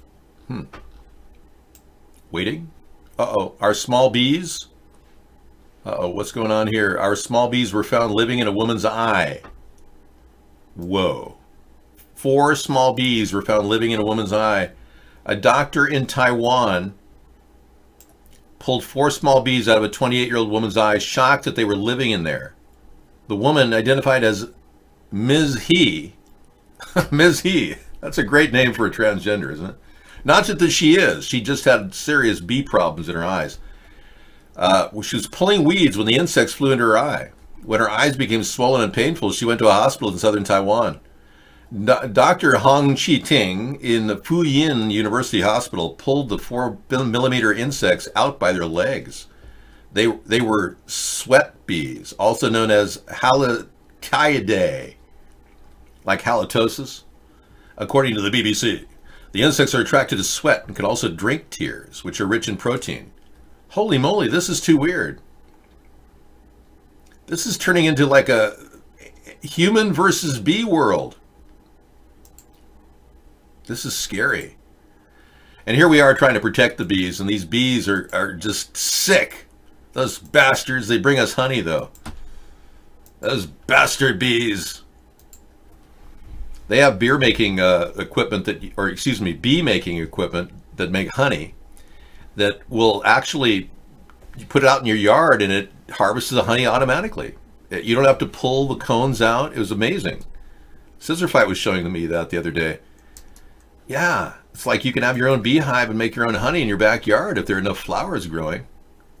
Everything is beautiful in its own special way. Hey, we talked about the Fukushima reactor and how it's still in this condition. And I'm just hoping I can help a little bit with Japan's technological curve problem. They finally got a robot to go in there and detect the radiation levels in the corium area, where they call it corium because everything melts down. Plutonium, cesium, every single thing, uranium, calls it corium. It went in there and it can actually see the problem now, which is a big step in the right direction. So thankfully Japan developed that robot that can do that. David, I heard you was a robot. That is incorrect English syntax. You would say normally, David, I heard you are a robot, or you were a robot. But you said, David, I heard you was a robot. I am not a robot. I am human. I just spell it differently. H-O-M-I-N. Human. I just have this really incredibly elaborated story that I'm a robot so that you'll talk about me. Yeah, it's all part of a plan. Yes.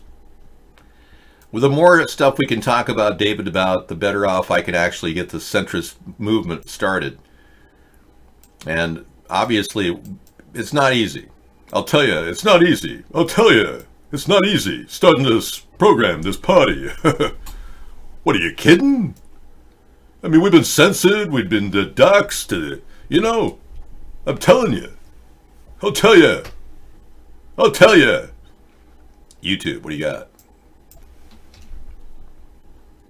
Bringing in the bees, bringing in the bees. It looks like Kim Kardashian West has caught the bug for justice and has decided to take the bar exam. What's up, guys? It's Alexis here with The Trendy, where we keep you up to date on all things pop culture and celebrities. Kim Kardashian... Wait a second, is this one of these AdSense women? Oh yeah, she's got 1.1 million subs. Do we really need to talk about Kim Kardashian? I don't think so. Who cares? She wants to pass the bar. If Kellyanne Conway can pass the bar, Kim Kardashian can too. All right? You bet. Assuming she's not one of those college scam artists who faked her SATs. They should check to see if she has proper SATs. Yeah. Well, let's be clear. Now, Nipsey Hussle's been really, really mourned all over the place. A very well-loved man among the black community. And anybody, people, white and black, loved Nipsey Hussle. I never got a chance to meet him personally, but here is the live gathering outside of his procession. Probably within 40 minutes or so. It happened right at the intersection of Slauson and Crenshaw. We don't know what caused... I was going to say, take the Slauson turn off and cut off your Slauson.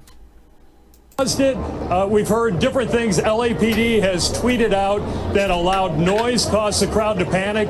I didn't hear a loud noise, but I talked with someone else who was in the crowd. He said there was one of the fans here was jawing face to face with an LAPD officer, and the fan kind of turned to walk away. The officer reached for his handcuffs, and the crowd kind of panicked. Now, we're running some video. This is what it looked like. This is kind of the tail end of what happened. You'll see the crowd coming at us. My cameraman, Sean McCarthy, and I were pinched up against our live truck by the crowd. Everyone just started stampeding out of there. There was panic for a few minutes, and it settled down. But afterward, I mean, there were people who had lost shoes. People were holding shoes up in the air looking for the owners and glass. I wonder what the overriding opinion here is about this. What do you think the Nipsey Hussle thing is all about, Inventor Jim? Do you think it's about? Did they get rid of him because he was going to do that holistic doctor documentary that exposes the cancer industry? I think that's why contract hit went out on him.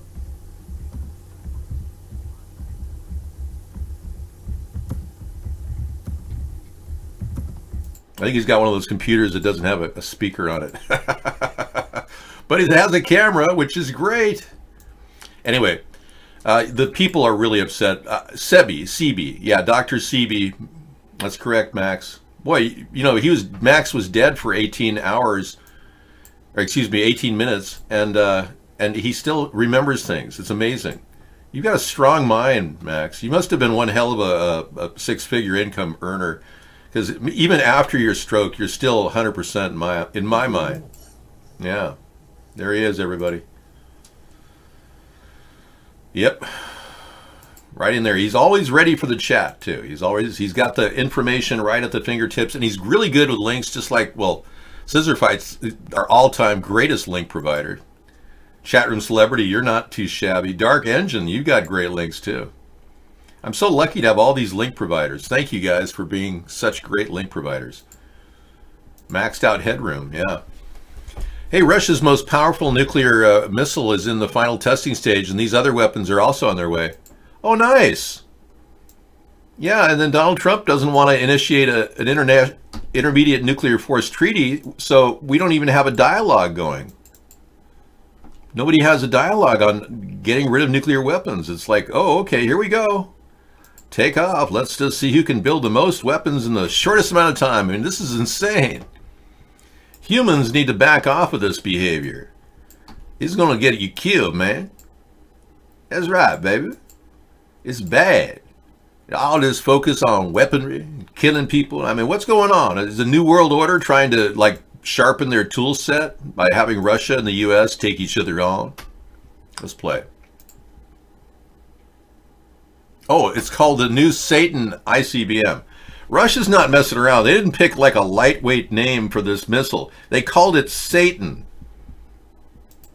And this is why Donald likes Putin so much. This is why they're so close.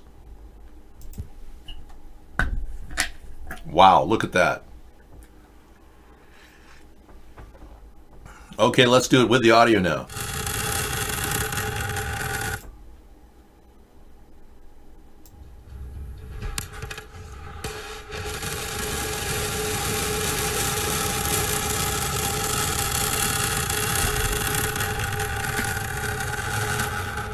Oh, come on. I've seen miniatures before. Russia's got a NASA lab, too, where they make these miniatures just to scare the Western powers. That was so fake, it was ridiculous. Do you believe that was a real rocket? I'm sorry. No way. That was fake news, Mr. Vladimir. Completely fake news. Try getting better equipment like NASA has to fake moon landing. That was sickeningly fake. Literally out of bed. You were woken up.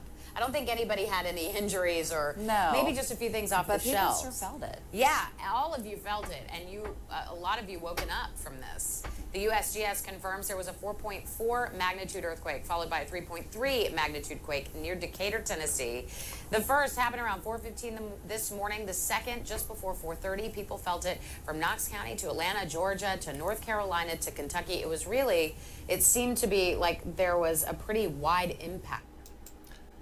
Yeah, I mean, somebody fell off the pot, a 4 on the Richter scale won't even get your Richter off, Heck, I've been in a 7.3 earthquake in California. I was top floor of a two-bed, like a condo, and it was going like, whoa,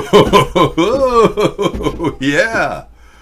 Oh, man, it's scary. Oh, yeah. I've never been in an 8.0, though. No, Sarah and I were in one here in Washington. She was at college doing her bachelor's work. Hey, Four Paws, you're in. She was doing bachelor work, and she felt it in the building, but it was a pretty sturdy building made of steel and concrete. my home here we had a little cracking going on. We had about a 7.0 or a 6.9 here, long time ago.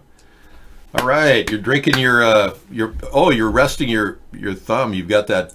Yeah, he had arthritic surgery, folks. Yeah, that's going to be long healing. It's bound to wake you up, and you're doing G0. Okay, well, I don't know. I don't recommend anything like that. I'd probably recommend bone healing. See, soda has phosphates in it, and soda will take your phosphates will prevent you from forming bone mass.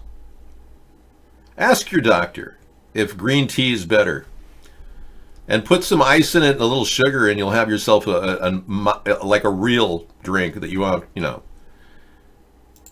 Daryl, inventor is so high he doesn't even know what day it is. He's in deep concentration. The man is communicating cerebrally. We're absolutely receiving tremendous amounts of information from him, from his mind. Inventor Jim Genius is working on thought transfer and has managed to develop certain techniques through this thought transfer of leaning forward and sending messages. And then Forepaws is just drinking himself to kill the pain from his poor hand. I'm sure you could put a little vodka in that soda drink and look normal too. And I welcome free choice. I mean, if you guys want to become drinkers, that's totally your choice. I'm just not.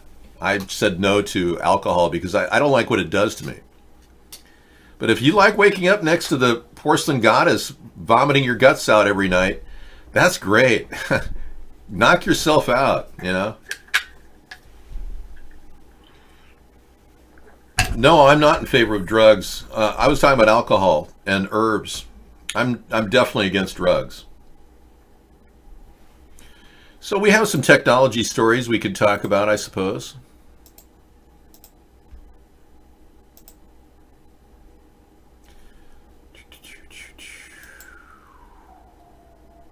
Coming up on Instagram, they're working on a preliminary program to get live video to you. It's going to be called IGTV, and it is the future. 5 years after the launch of video on Instagram, we're excited to introduce IGTV, which brings audiences closer to the creators they love. We're envisioning mobile video with a new standalone surface that features longer videos and easily discoverability through channels. So you can listen to other people and talk. This is something that they're developing. I think I'll pass on that one. Okay. Oh, this is a story we talked about last week. Jeff Bezos did definitely find a connection between the picture of his penis and the Saudi Arabian private data grab. Very suspicious. It's not what you think. Yeah. So Saudi Arabia has been getting a lot of dirt with their new Saudi Arabian leader, Prince Mohammed bin Salman, Prince MBS. They've been doing a lot of dirty practices. I mean, Khashoggi's death is a mark on our possible problem we'll have in the future with Saudi Arabia. I know the Democrats are up in arms about the whole Khashoggi killing. Trump likes Saudi Arabia because Putin likes Saudi Arabia, and Trump does whatever Putin says. So right now, Saudi Arabia is our friend, and you're still paying $3, around $3 a gallon for gas. Some of you probably pay a lot less. So whether Bezos' investigation is going to pan out into the Saudi Arabian people, it is interesting to note that he was there just about a few days before Jamal Khashoggi died. Jeff Bezos was at that location, which is very suspicious now that he found out that they had private data gathered from one of his computers. Maybe he was in their hotel and they just sucked it out of his computer. So something happened that led to his violation. No one has seen his penis except for him and his girlfriend and his wife. So that's good. Yeah.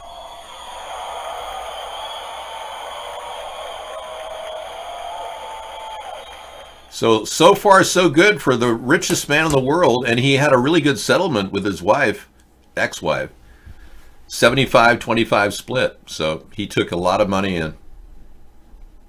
Now we have a visual anomaly in which we'll replace these two people with our guest hosts. And now you guys can be Jeff Bezos and the Prince of Saudi Arabia for a few minutes. There you go.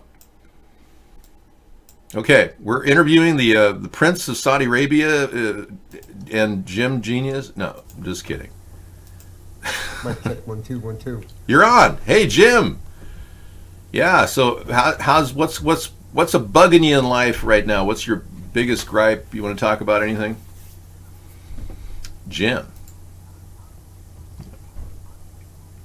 The world, the processed world we live in, the fakery, the crap we have to eat, pollution, I swear. toxins. I am no longer in charge to discuss anything that is the issues of America. That's cool. Jim admits he's no longer in charge to discuss the issues of America. Right on, man. Well, you seem to be, you have a heavy vibe, which I like. I think you're sending out positive intelligence thoughts. Somehow they're filtering through here, so that's a good thing. I think a lot of people are just kicking back going, I can't believe what America's turned into, you know? No, I don't take drugs, Hitlery for prison. Are you wondering why you were banned earlier? I'm going to mute you. Anyways, if you guys want to take drugs or do whatever, I know Maxed Out Credit has to take a drug in order to survive because he had a stroke, but some people like a little pot and it helps them get through the day. I'm all for that. I think legalization of marijuana he's not Jesus. He's inventor Jim Genius, okay? Big difference. Oh, and now Four Paws is up. He wants in on the action. All right. He's got his flashing light. Anyway, I think marijuana has been a very positive thing for our country. So far, recreational marijuana is going on in 36 states, and it's soon to have more. We're going to have almost 50 states eventually. Kind of cool. The Democrats are introducing a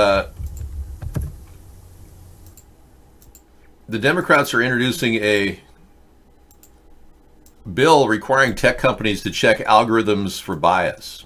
And this is something I think everybody could probably sink their minds into. If you're looking for something on the internet, you shouldn't have the most popular thing that's put in front of your face as the number one item. There should be some way in which we could rotate older items into the front lineup, you know, just for fairness sake, at the very least. So that's kind of what they're trying to do. This is a site I ran into, opdeepstate.com.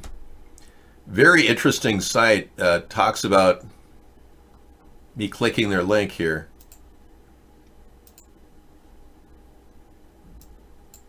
I'm going to just tell you, they've got some weird stuff out there.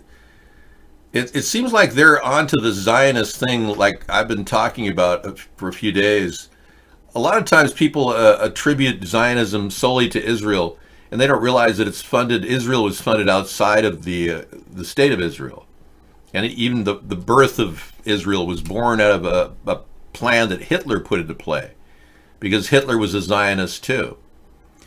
But one thing a lot of these anti-Zionist organizations have fallen into is they've fallen into the fringe area of hating on Jewish people. And if you really understand that being against a Zionist trend, like a New World Order trend, which is an expansion of Zionism, is not hating on Israel or hating on Jews. And I have to keep clarifying that to people because, you know, we're not angry at Israel or Jewish people.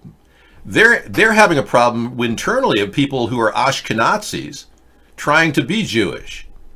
And that's been going on for some time. A lot of the settlers in Israel are Ashkenazis. And it's not necessarily a bad thing to be an Ashkenazi, but the problem is the early origin of Zionism is rooted in Ashkenazis. And Hitler was an Ashkenazi. Himmler and Goering, they were all Ashkenazis. And now Trump surrounded by Ashkenazis. You see the similarity here. Well, that's why I've been kind of leading back to my whole theory that the oligarchs of Russia are pretty much, the oligarchs of Russia are pretty much the East Side Zionist movement. And the AIPAC organization and the Zionists here are the West Side organization. Now, there's nothing wrong with AIPAC, I guess, from, pursuing political ventures in America. There's nothing wrong with that at all. But working with Eastern oligarchs who are also Zionists can't be a good thing. Can't be a good thing. So, keep getting rid of this. There it is. So total collusion is the real problem. And my position is that Donald Trump really is being influenced by Israel and the Zionists. But Israel is not the bad guy. The people that funded the state of Israel, the Rothschilds, they're the ones behind the scrim of Zionism. And even these people have been pushing their agenda for a long time. And it's not some big shock to see that their goal was to create a state of Israel a long, long time before Israel was created. And we even have that image of Joe Biden. He's a Zionist. If I were a Jew, I'd be a Zionist. I am a Zionist. You don't have to be a Jew to be a Zionist. See? And he's a proud Zionist. He's very proud. If I were a Jew, I'd be a Zionist. I am a Zionist. You don't have to be a Jew to be a Zionist. So the problem with Zionism is it's nested itself within our own government in both branches, in both parties, in all branches of government. And they've taken a greater stake in our future than we could ever imagine. And that's the problem. And that's why I, as an average American, am raising the issue of challenging this group. And they have every right to be here, and they have every right to express themselves, but challenging them on the issue of why we are engaged in foreign policy that is detrimental to our government and our future as a nation. Why do we start wars overseas and can't finish them? These are credible questions that need to be asked by anybody. His Majesty's government view with favour the establishment of Palestine as a national home for the Jewish people, and will use their best endeavours to facilitate the achievement of this object, it being clearly understood that nothing shall be done which may prejudice the civil and religious rights of existing non-Jewish communities in Palestine, or the rights and political status enjoyed by Jews in any other country. I should be grateful if you would bring this declaration to the knowledge of the Zionist Federation. Yours, Arthur Balfour. So he truly, Jacob Rothschild truly did create Israel by his own admission.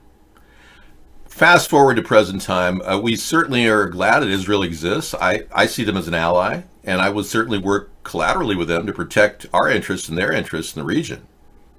But doing their bidding overseas, starting wars to defend Israel, that's not part of the agenda here.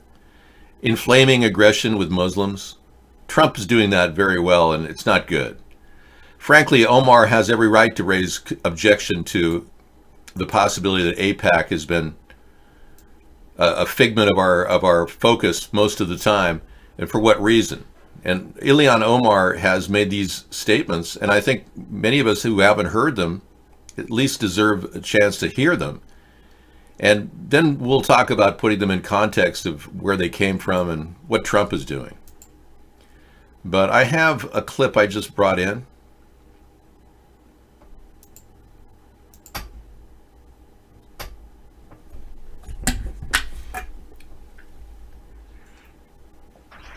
CARE was founded after 9/11 because they recognized that some people did something and that all of us were starting to lose access to our civil liberties. And a special thanks to Representative Omar of Minnesota.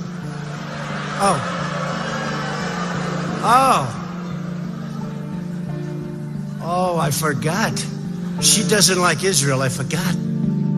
We finally have a leader, a world leader in the White House who publicly says Islam hates us, who fuels hate against Muslims, who think it is okay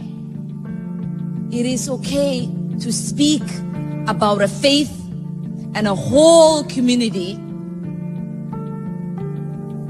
in a way that is dehumanizing, vilifying, and doesn't understand, or at least makes us want to think that he doesn't understand the consequences that his words might have. Talk about the political influence in this country that says it is okay for people to push for allegiance to a foreign country.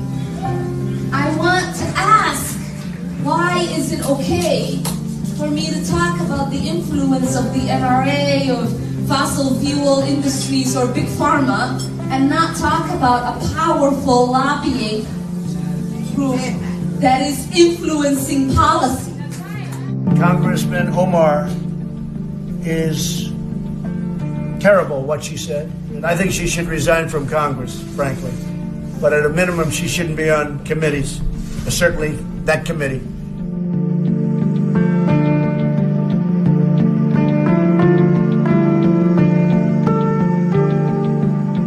I stood with the Prime Minister at the White House to recognize Israeli sovereignty over the Golan Heights.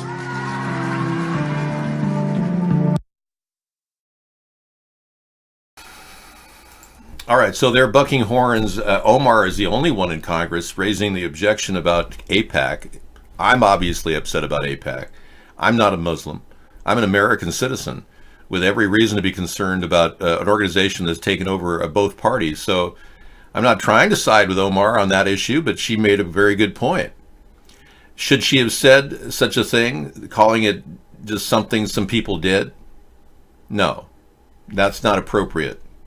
That was some people did something, she said, regarding the 9/11 attack. That was not appropriate. And I also didn't like the veiled threat that she said, the consequences this would have if they alienated the Muslim people on this issue, or generalized that all Muslims were terrorists. Trump is using xenophobia to convince his followers that we just should stamp out the enemy, like Hitler did with Jewish people. No different. So Omar has some points that she's made that are legitimate and every reason to be made. But many of us are wondering about Omar herself and finding out if she's a legitimate citizen here or just some interloper that was put in because they wanted to make her a citizen and a symbol of Muslims. Maybe she was the articulate Muslim in her group. Who knows? But she's becoming a scapegoat, and that's not good. I'm not going to pick on the possibility she may have had relations with her brother in order to come into America. I don't really, that's not the issue. I think she's being scapegoated by the groups of people that are supportive of AIPAC, the American Israeli Political Affairs Committee. But that alone is not enough for me to vilify her as a person simply because she's, may or may not be here legally. So my biggest concern right now is getting the message out that, attacking a Zionist movement is okay. We can do that. But attacking Jewish people, that's wrong. And what Beto O'Rourke has been doing, attacking Israel, that's stupid. So there's something very wrong with the Democrats that fall into this category of never having raised the issue about AIPAC. And now all of a sudden, it's their big number one talking point. They're going to frame their party over this. And Nancy Pelosi is totally controlled by AIPAC. Hillary Clinton is totally controlled by AIPAC. The Democratic Party is run by AIPAC for the most part. So they got this splinter group of social Democrats, or Justice Democrats they call themselves, like Beto and Ocasio. And they're just running their mouth off thinking they're going to hook into the current stream of awareness about Zionism. Hating on Israel is not the same as trying to stop a new world order from happening. Okay? So don't hate on Israel. We're stopping a new world order from happening. We're stopping our country from being taken over from within. And we're probably the only voice of resistance out there right now. You see the Democrats and the Republicans are both lockstep now saying that there was no collusion, that everything's just fine with Russia. That's because underwriting this entire thing are the Rothschilds and the Zionists. They own Russia and they own the United States. They're trying to own both and erase our borders at the same time, and they've got one little problem, and that is me. in this effort to build this third party against all odds, to undermine their policies of economic hits on countries around the world so that they can have global domination over every nation. I don't support the idea of hating on a country that is our ally. Why would we want to shoot ourselves in the foot and hate on Israel? If you could come up with a good reason why we should depart from Israel and side with all the Muslim nations around them and turn on them, I would love to hear it. But Israel has a very secretive nuclear program, which is so secretive that if we were to ask them if they have nuclear weapons, they'd freak out. Well, that's exactly what I'm going to do. I'm going to actually ask Israel if you'd like to sign the nuclear non-proliferation agreement and get on board, talk to the other countries about the fact that you have nuclear weapons. They've never even admitted that.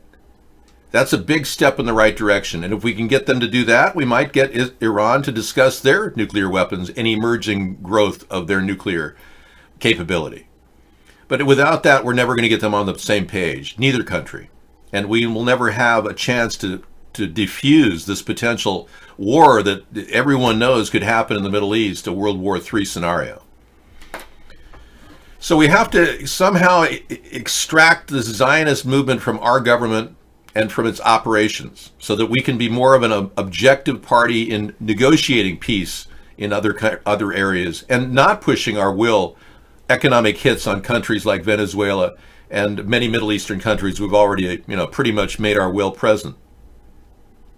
So clearly we have to be a little bit, carry the big stick, but be a little fair with what we're doing. And that's not happening under a Zionist regime like Donald Trump. Their whole goal is to drive a wedge between Israel and Jewish people and the Muslim world. They feed off of that. They love it. And the more they can profit from weapons, these Zionists, the more they make money, the more they encourage their own family to dominate the world and continue their reign of terror over all countries involved.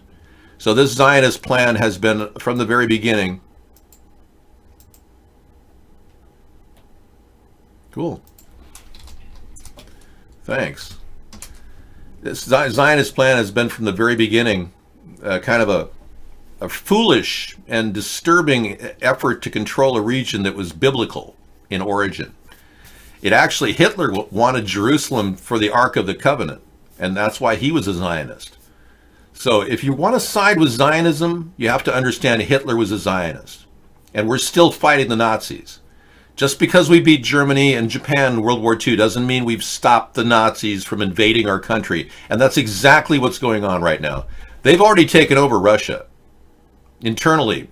The fall of the Soviet Union was accomplished with the help of George H.W. Bush.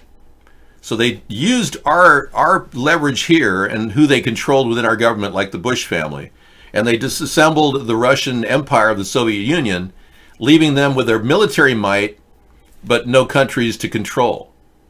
They then took over their military might, hijacked their leader, Vladimir Putin, with lots of money, bribed him with $200 billion, and now they want to use that leverage against us again. And they would love to create a theater of war right here.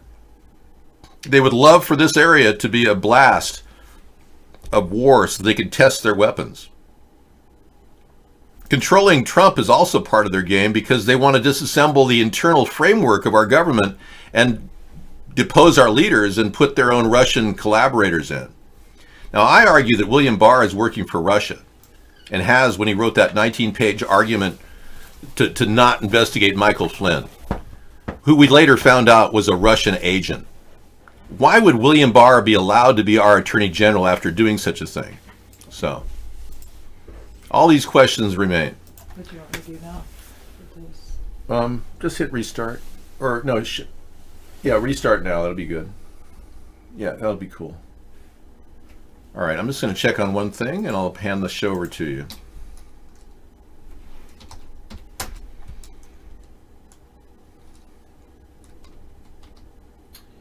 Okay, that sounds good. Yeah, so we've got a lot of things to be discussing technology-wise. I just couldn't bring up a lot for everyone to look at. Let me just put this over here. Oh, this is funny.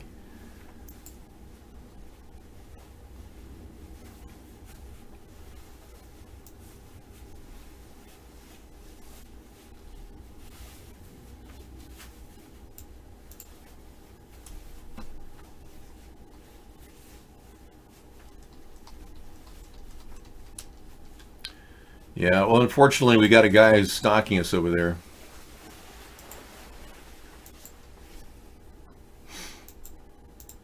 Okay. Okay, thank you. Oh, okay. I'm ready to take off. And Dave, you want to engage in something called Creature Slaughterhouse? No, I'm not going to play a game like that. Sorry. Yeah, so speaking of technology, our own president, I'll leave on this note, has a phone, a cell phone that the NSA can't even listen in. They can't even listen in to his phone conversations. He privately talks to people on the phone all the time. And we're supposed to believe that there's no Russian collusion when our own government can't monitor the calls of our president. I'm going to leave you with that thought. And this is still going on. He has his own cell phone. And, you know, Russia and China, they're tapping in with like Stingray systems, driving around the White House, picking up any phone messages he has. They're listening in. And our own NSA doesn't even have a handle on this. That's the current state of American national security. I'll leave you with that technological thought.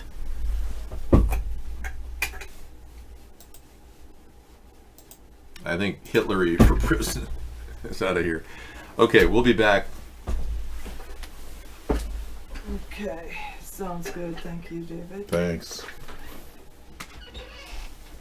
It's weird. It's April, but it's a chilly April. It's yeah, the temperature has been, it's been rainy a lot lately, and I worked outside in the garden in the rain yesterday because I wanted to get rid of some particular plants out of my garden, but now I need to plant them somewhere else.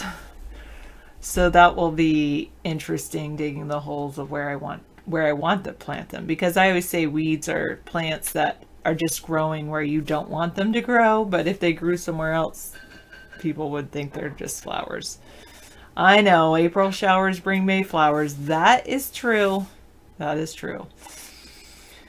That reminds me, I also need to work on my irrigation system. Oh, and I have a meeting tomorrow morning. Fun. It's been a busy week back. It's busy first week of April. Well, second week of April, I guess, but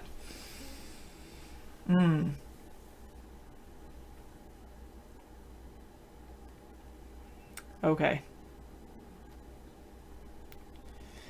Anyway, yeah, so I have a lot I've been doing, and I just now, to keep me busy, I guess I had dinner. Then I had this one small stack of stuff, like books and other things, and I'm like, ooh, I still need to put that somewhere so it's not just sitting in a spot just looking at me like I'm the last piece of your little mess. Ha ha ha. A thorn in my side. So I went through it and I thought about it again, and I was like, oh, I could probably just recycle all of this.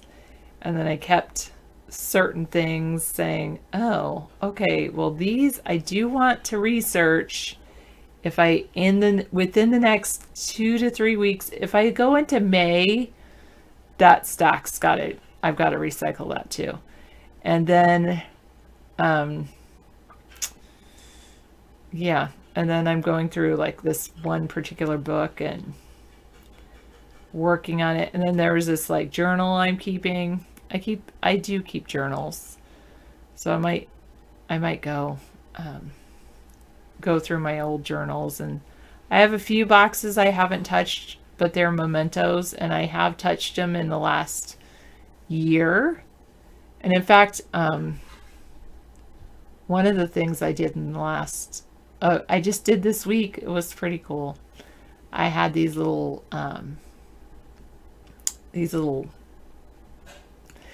things that I had, and I'm like, ooh, but I think this belongs to this person. So I go give it to them.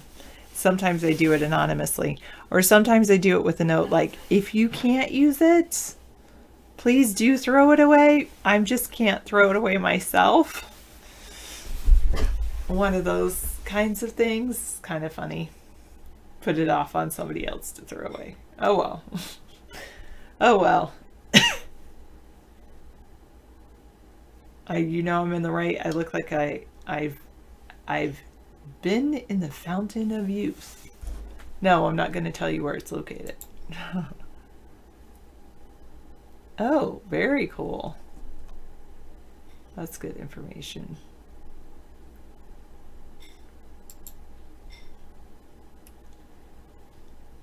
Don't throw out lottery tickets until you check the numbers. That's good advice. I don't really play the lottery though.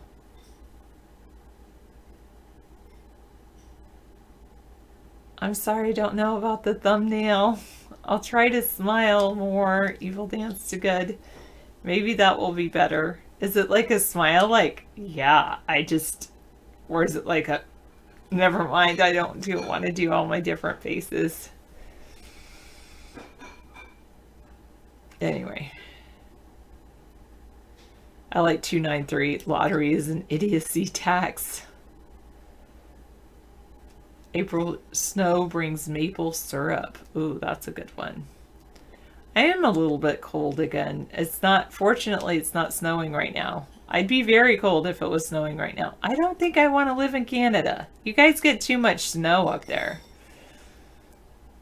Maybe that's why everyone in Canada is nice, because the only time they go out to meet people is when it's actually nice weather, and the cold has it cleansed all the people that weren't nice. Going to the country for the next week. You haven't been up to the country since Christmas. That will be good. So you have a lake house and then you have a country house. Wow. That's cool. The herons are pretty cool. Oh, you don't have any poisonous insects or snakes? That's true. That's true here too.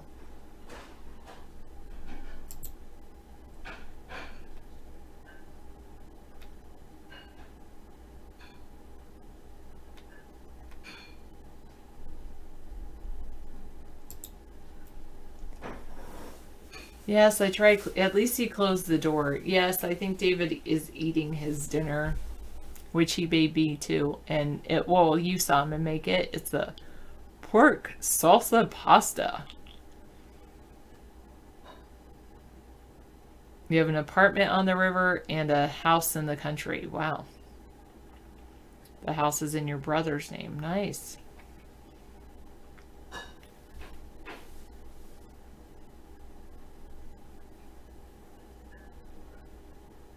Oh, man.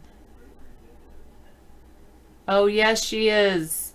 I kept meaning to feed Amber, but that's something I did not accomplish during this last break. Poor Amber. Well, David can feed her, so that's good. The tiny house is on the agenda for you. It can be expensive here. Yeah, it can be. My feet are doing great. I don't know who was it in the chat the other day, but I was talking about, taking care of your clothing and your, Marie Kondo's like, thank you, clothes, for letting me wear you today. And somebody said, and like giving them a break and a rest when they're not in use, servicing you. And here you go, socks, have a nice little break. Anyway,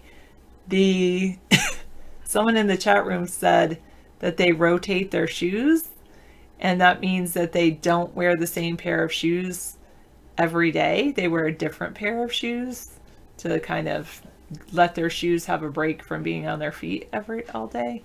And so I actually thought about that. And not only thought about that, I did that this week. So this week I've worn 4 different pairs of shoes, and I'm thinking about what pair of shoes I'll wear tomorrow. But yeah, that's pretty interesting. Your shoes are falling apart, you couldn't find new ones you wanted. I went out and I treated myself. I spent quite a bit, but It was well worth it. I spent I went to a Clark's outlet store, and they were surprised at the pair of shoes.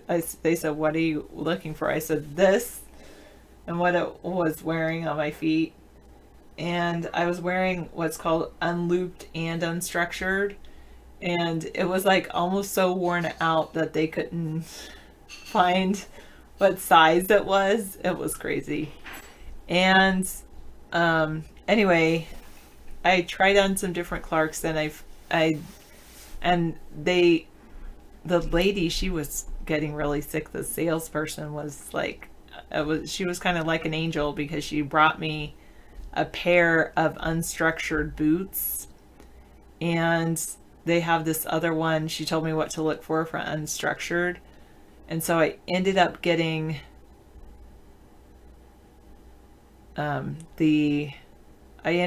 two pairs, and one pair was definitely not the best. Like, I don't think most people would go for that color, but I went for it. It was like a purplish maroonish color. But I love Clark's unstructured shoes. Those are expensive, but totally worth it for me. Totally worth it.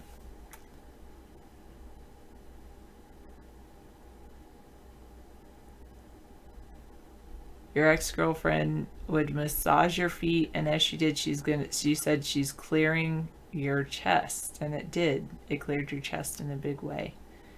Yeah, shoes are like tires. I guess you do have to rotate them. You like Crocs? I've never tried Crocs, but I know, like, and then I have a couple pairs of Bass shoes, but I did go through, when I was a child, I think I already told you guys the shoe story, but long story short, I only had one pair of shoes when I was a child, and I wore them to the point where they had holes in them, and it was sad. So, oh, that's a good idea. I have a amazing massage thing I bought too. I do have a pair of Clarks that have a button on the side. Those are called the unlooped ones. Those are my old pair though. They're like pretty worn, very worn.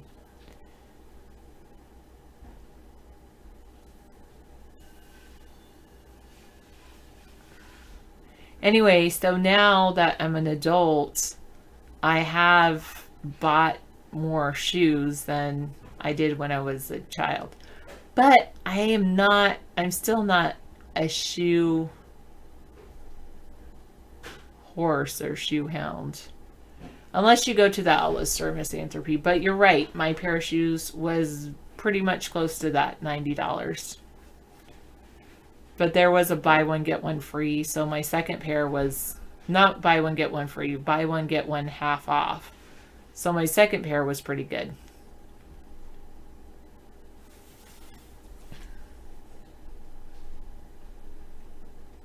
Well, instead of a tennis ball or the other ball, I got this thing called a Med Massager. And they were selling it at Costco, and they're like, here, sit down, try it. And I just tried it. And the thing is that I sometimes have poor circulation in my feet and my calves. And so my feet will be really cold. Even on like a warm day, my feet will be cold. And I sat down and just let it be on the massager. And my whole feet and yeah, sometimes David does massage my feet. But I also have very sensitive feet. And I'm definitely not a shoe nut. I have now, well, maybe I have probably 10 or 12 pairs of shoes. I have to look. I definitely have more than 5. But anyway, but this Med Massager is so great. I put it's for therapeutic, and put my feet on there, and I just totally started feeling warmth. And they said the reason it is made to increase circulation. No, mine are worse than David's. David David's feet, he doesn't sweat. It's weird. Where I do. Sometimes. Look for advice on frequencies for sonic or audio vibrators. Wait, what? Well, these actually, and then the top of it, of the massager, has this rod, and that works if you can put, you know how you're talking about rolling the tennis ball in the bottoms of your feet, or a wooden ball, or a wooden rod or something. Anyway, that you rub your feet on that, and you can do it while it's turned off or on, and that works to the same way that the tennis ball does. Let me see. Med massager. They have a back one. Here it is. Here, I'll give you a video. Hey everybody, hope you're having a very healthy... This is it.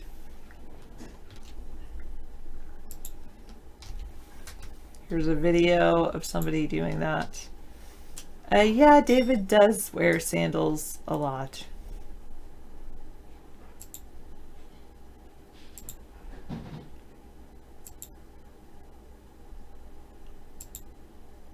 Yeah, that. If you go to like...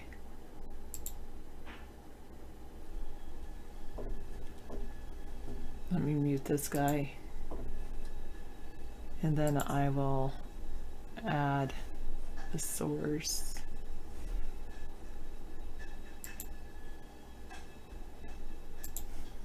I don't want to get the guy's picture on it, but here you go. So this is the med massager, and see the bar at the top? And well, he's just massaging it, but you can, that bar right here is like a round bar, and you can roll your feet up and down that, which is really good.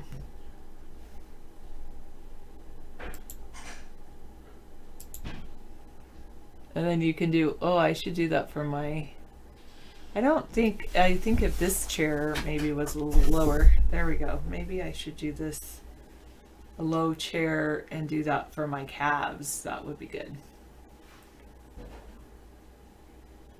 You can do that in bed. I've done that a couple times. I haven't used it today or too much this week. I did use it one day this week too. Where did I get my hair done? I did it myself. You're gonna say, oh, I can tell.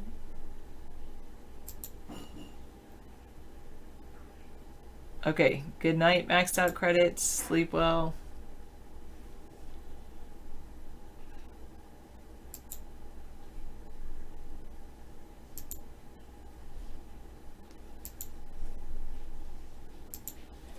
Okay.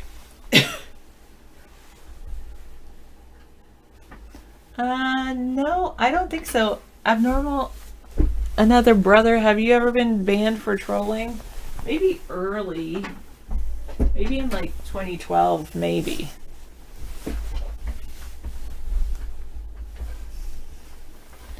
How much did it cost? $200. And that was on sale that was a sale price at Costco.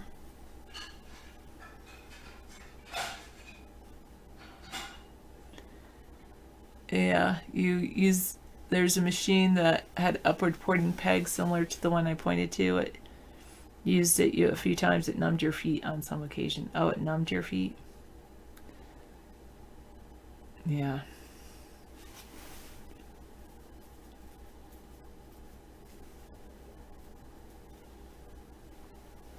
Oh, like an industrial fairground. Got it. Yeah, it might have been the same kind. I've never tried that 293. I don't own one of those. So maybe someday.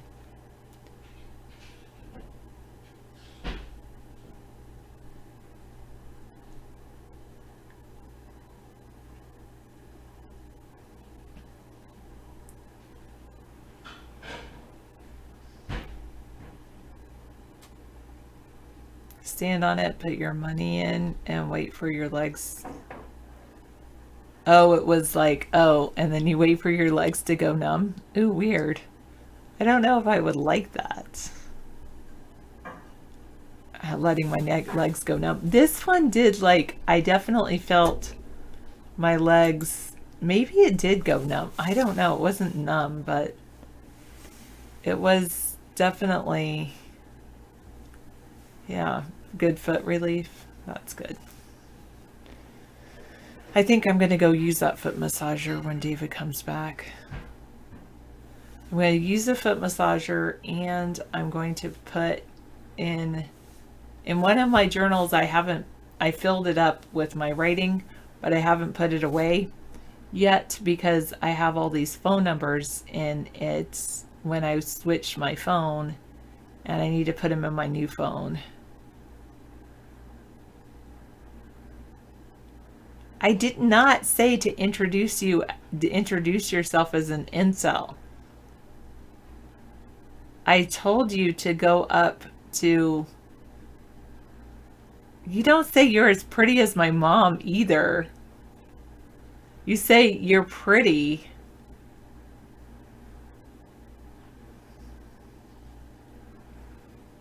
Yeah, I think you're just trolling me, 293. Sorry, sorry, chat is slow. I'm probably a little boring right now. That's okay. I don't want to look at the news. That's my thing. I'd rather be boring than look at the news and be like all freaked out because the world is ending. When really, in my life, is it ending in my life? No.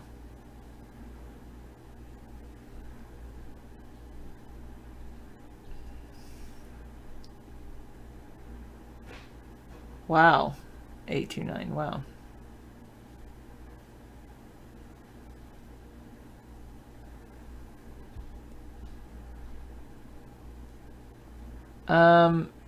Sure. Yeah, that's a win.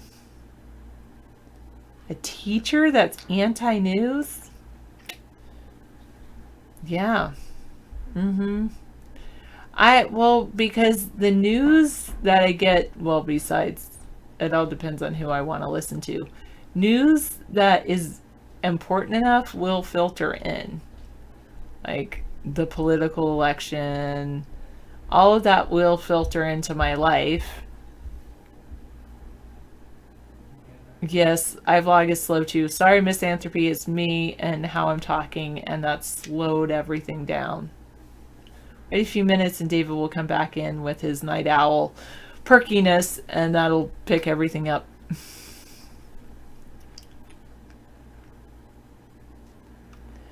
There you go. So you're no longer an incel. Because you actually had relations with someone.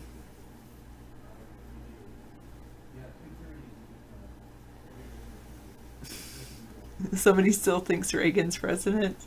If somebody asked me who's president, it would be great to someday say, I don't know, and I don't care. No, I'm just kidding. But I know that's not going to happen. I haven't aged at all. In fact, I look better than you recall. I guess I got better glasses, and I take better care of my teeth than I did in the past.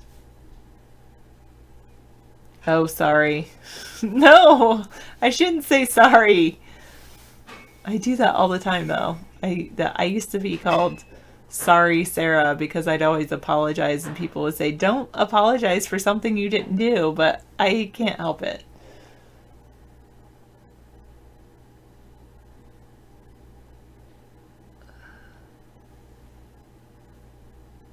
You think it'll be a medical condition? Well, there is a need for that. 8293. You never know what type of person they've been with before.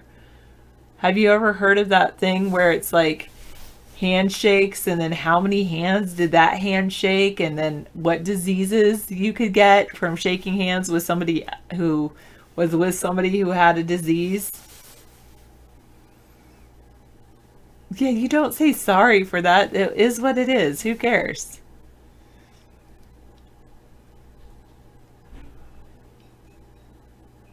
You hate shaking hands. Fist bump. No.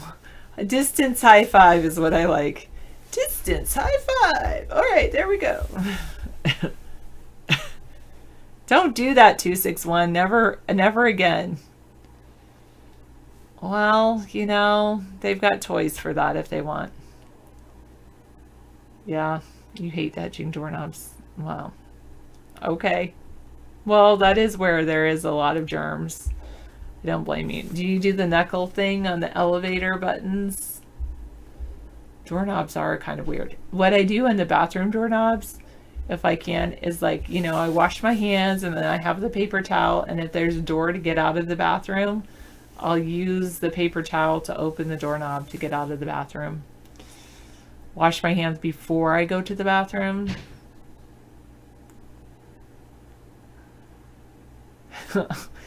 Oh gosh, you should feel guilty for using your tongue to press elevator buttons.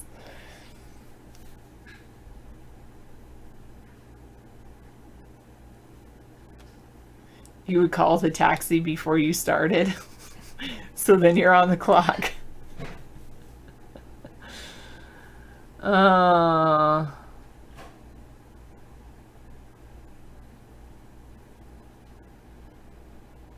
Well, then you're definitely not an incel. You're somewhere like a womanizer than an incel, 293. I've done that, but it's not good for you, misanthropy. It's good to drink water, but because I'm probably naturally dehydrated. You're gonna check? I'll check. I think it will fit. I think so too. Yeah, I'll check another time. It's part of my cleanup process. That's where that came from. Oh, really? It should work. That'll be awesome.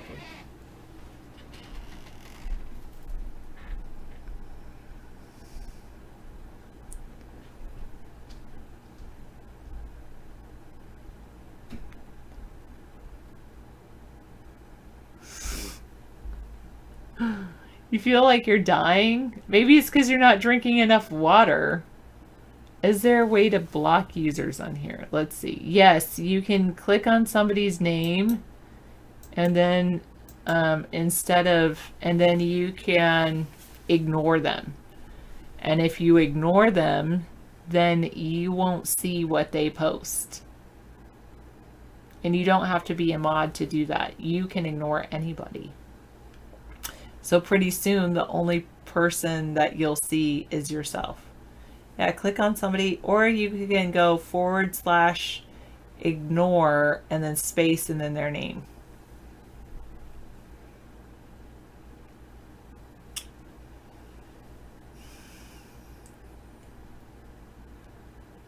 You once blocked everyone you thought was annoying, and you wonder if you forgot to unblock some people. I wonder if David forgot to ban or unblock some people.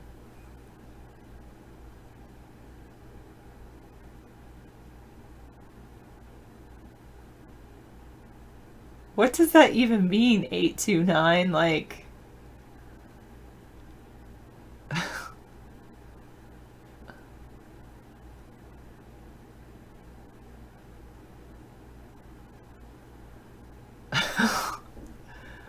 Oh, goodness gracious. They all probably got banned again by now. David unbanned a whole host and then rebanned most of them. Yeah, it is turning into an incel nation, and you guys are watching me, one of the most modest people, modest women on the planet.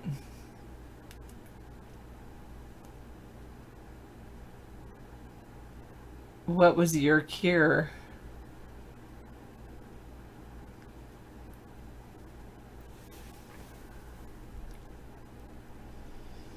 Yeah, it's just you abnormal and wow.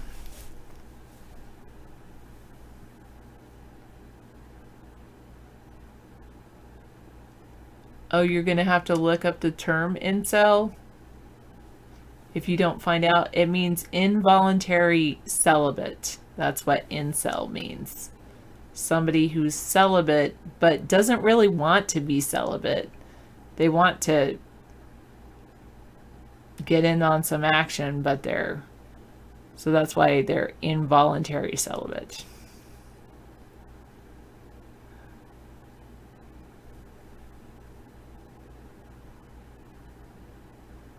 Like me and my modesty. Good. Yeah, just you three. Nobody else. Is anybody else in the room?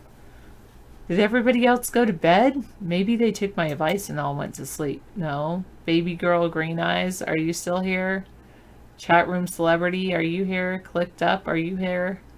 Dark Engine. Drag King, Evil Dance to Good, Happy Hour.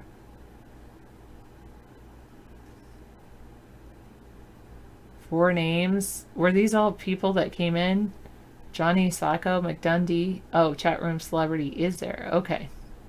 Getting banned is among the greatest endeavors a person can devote his or her time to.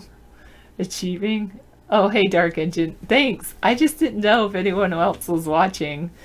Because, you know, it's fine if you just like to watch quietly.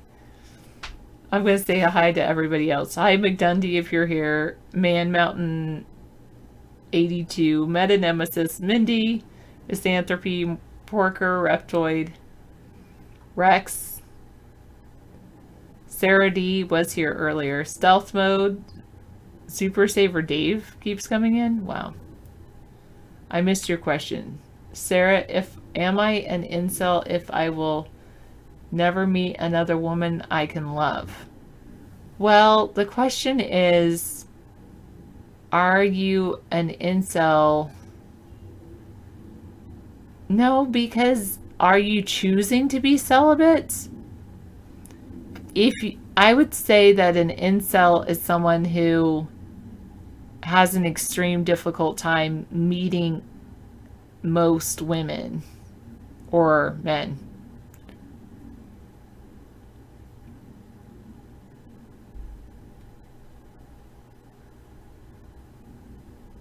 But I would say if you can go on a date then, but you choose not to, that's not involuntary celibate, that's choosing to be celibate.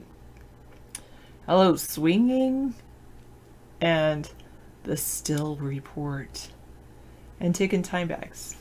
Okay. If you don't know me by now. That's fine. You know, David, you should talk to David. He said he went through certain periods before he met me, and then he knew I was the one. But it's been kind of nice because then we have a really good relationship, which isn't constant. You will never, never, never know me. Ooh. And so David will, if I'm like not feeling it, he'll be like, that's okay.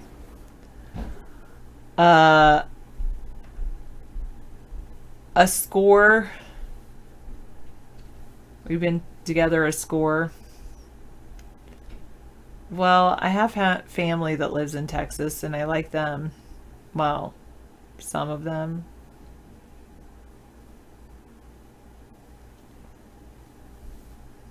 Okay, Dark Engine, just for you, I won't sing.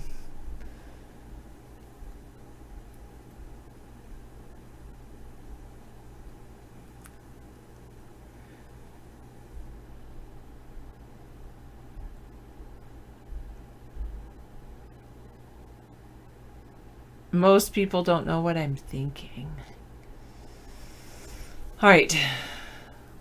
Whoa, I'm sorry, 293. Oh, Real Mans is here. Thank you. You notice I did follow you on Twitter. As promised, my name is US Third Party, and I followed you on Twitter. Oh, Stebu, your computer only works for a minute or two in Vaughn. Wow, have you tried the iVlog show?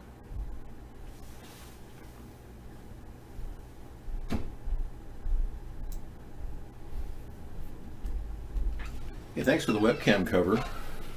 Oh, you're welcome. I'm trying to just get rid of stuff. Yeah, we should probably put it on this new computer over here. Yeah, that's what I was thinking. Do you want me to put it on? Do you want me to install it? You know how to get? Yeah, I do. How best to do it? Yeah. Yeah, I maybe did we it should. on the other computer. We'll take care of our technology issues right now. Maybe I'll load that printer too. It's pretty cool. All right. Okay. You can't even do the pop-out chat for the last 2 weeks? Wow, Stebu. No wonder we only have 3 people in here. Yeah, Mark disabled the entire site last week. He's doing all kinds of things to. Here you go, hon. Thank you, dear. There you go. Yeah, he's doing all kinds of things to censor our show, and it's been pretty effective. This is a webcam cover. Yeah. See, now you see the eye, kind of, and then, wait just a sec. No, you don't.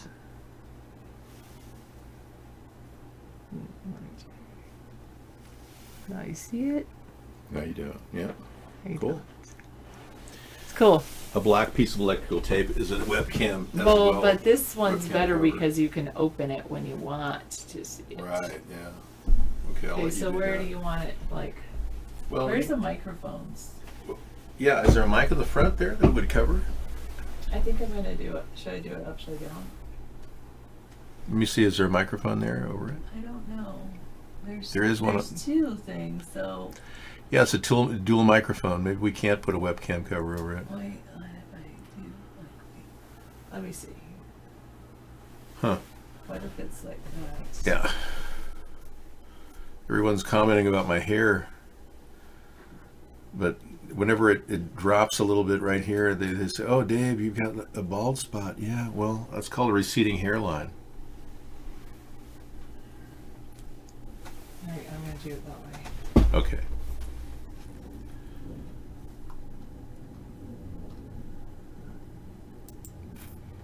Then I can get rid of the trash. Yeah. You use black nail polish in your webcams? Good.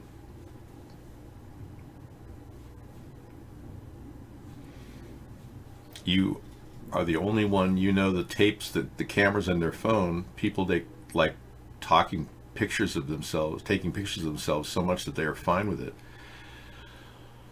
Whew. Wow. So you tape all of the cameras on your phone?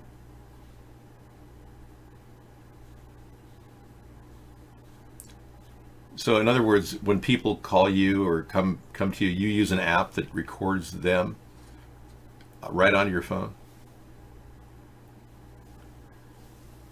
I'm trying not to wash my hair every day, you know, that's the thing. You know, if I avoid it, it'll help my follicles. Dave, you look fine. Can you unban my other 5 accounts in a minute, please? Thanks. Oh, the ones over there? Okay. All right, there we go. Covered. Oh, perfect. You're awesome. Covered. Let's keep it covered. Okay. Awesome. Good. Your accurate eyes dialed right in on it. Yeah, I'm going to go ahead and unban your other accounts. Does that mean you won't be here anymore attacking our show? No, he'll just come in and attack his show on many accounts. So if you ban him on one, then he can come in on the others to attack your show. Okay, so this way I'll just keep banning you over and over again. Okay. Yeah, then it'll be fun for you. There you go. Dave, can you teach me how to cure my incelism? Not really, because the courting process is very... complicated. It's complicated. Yeah, you can't appear too needy and grabby and wanty. You have to have a certain... Girls want men to treat them nice, but also take charge. Treat them nice, but also take charge. That's a very, very appropriate analysis. Yeah, I don't think you can. No, I think once you're gay, you're gay. You're no longer an incel. Yeah. Well, you could be an incel. Really? If you can't find someone to be non-celibate. So we have a person in our show who's fairly overweight and not too big, but is struggling to find the right person and believes that they themselves have become a transsexual. Why don't you? Then that's fine if they. But they're still an incel. But I would say transgender maybe they fantasies. should focus on themselves and what they would find. If they can look in the mirror and they find themselves attractive, then somebody else will find them attractive. If you look in the mirror and find yourself attractive, then you'll find somebody else as attractive as you. Very good. Thank you, Sarah. That's very, very positive. See? Like Rosie O'Donnell would find if Oprah were deciding to go gay, even though she's just had a few bisexual experiences. If she decided to go gay, and Rosie found her attractive because physically they're similar body types, that might be a good thing. Oprah and Rosie sitting on the tree. Kissing. We could do a little song about that. Okay, getting back to the technology at hand, the most important technology at hand is Donald Trump's cell phone. Ruled the #1 in technology in the world right now. Cindy Yang, when she wants to make a phone call and maybe send some malware his way with a little bit of porn, has to be a little bit clear on the cell phone to say, but Donald, I have a girl going to Mar-a-Lago with 4 hard drives ready to deliver a porno library. You know, that woman may just get off. She paid somebody $20,000 to be at a meeting with Donald Trump's sister. Remember that? So that's kind of weird. This is for you. Oh, thank you. That's really cool. I like it. I saw it in the other room. I was like, wow, this is kind of cool. Here, you want me to open it up for you? No, I like it in this position. That way it doesn't have any particles evaporating. It'll last over 250 years in this condition prior to. I can use a marker on it. And I was going to make a marker, like getting an erasable marker, and just do that until I actually get it to the pad. It's called a brain dump. And I thought if I put my marker on it, it would be, do you really want to open it for me? I mean, that's something you really want to do because it's more paper fiber, and you know how I am with particulates. Okay. I don't care. I just don't want it anymore. Oh, well, it's a gift. Your loss is my gain. Thank you. Who doesn't want a brain dump? Beep. Well, she doesn't want to dump her brain. I keep it with all my other gifts she gives me. This is a cool one. Presidents. Pick a president, any president. You guessed it, Theodore Roosevelt. The guy I look alike. Now you can't tell, but he and I look just almost the same. Yes. No, it's not my birthday. Well, it might be. How do you know? You might not be, too. I'm keeping April an open birthday month for me. Yeah, so let's take a look at a young Teddy Roosevelt, compare him to David. And there I am. He had a pretty rough childhood with sickness and illness.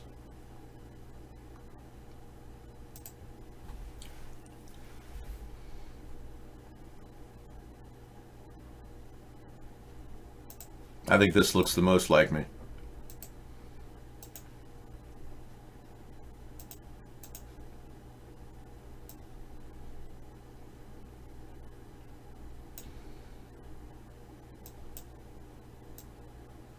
There it is. Yeah, that's a Theodore Roosevelt in the early days. He was a young man at that time.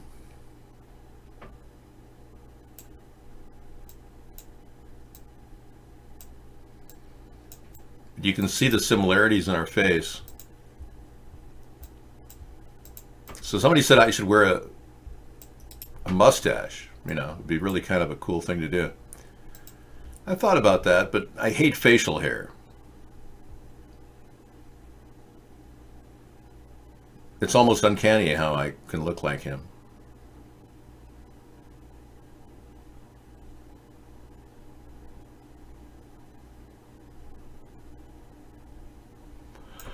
Okay, thank you. Thanks for letting me indulge myself. Now, back to Donald Trump and his phone calls. Private phone calls not heard by anybody, not even the NSA. President Donald Trump uses a White House cell phone that isn't equipped with sophisticated security features designed to shield his communication. According to two senior administrative officials, a departure from the practice of his predecessors that potentially exposes him to hacking or surveillance. The president, who relies on cell phones to reach his friends and millions of Twitter followers, has rebuffed staff efforts to strengthen security around his phone use, according to the administration officials. Now, he hasn't changed his policy, and this is about a year old, this ad, or this. Yeah, so if you're worried about a government breach of security, yeah. He stole my ideas, yeah.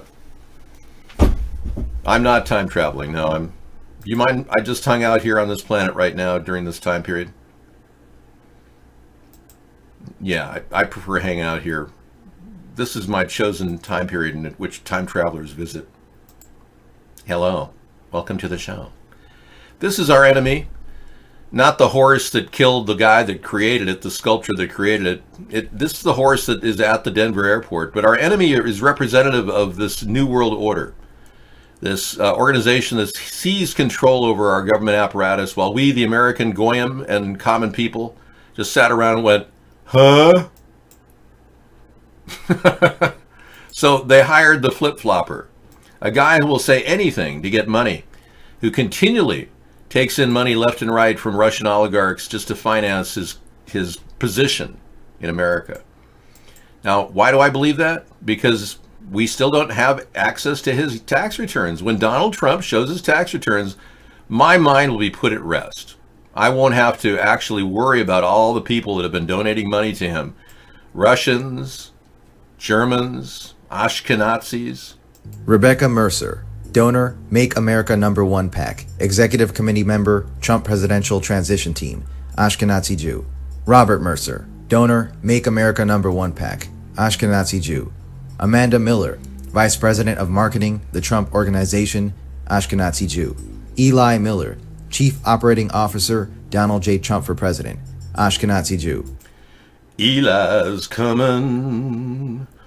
Eli's coming. Hey, Weed the People is part of our plan to get people aware of a third party and to legalize marijuana because it's so good for us. And it's beneficial and all the good things that you'd never expect from something. Somebody said, hey, dude, you're like really high. And you're like feeling, well, I feel good, but you know, why are you calling me high? Because you look high, dude. And now is the time when every one of us wants to see that video of the guy that looks high. So here he is. His name is L.A. Turtle. He's an enormous YouTube star. He has like 400. Hey, do you ever wonder, like, what is going on? I mean, like, do you ever, like, wake up or do something and you're just like, what the fuck is going on? Yeah, so a lot of people are like that. And we're here to tell you it's okay. You're cool, man. You know, I think he's funny.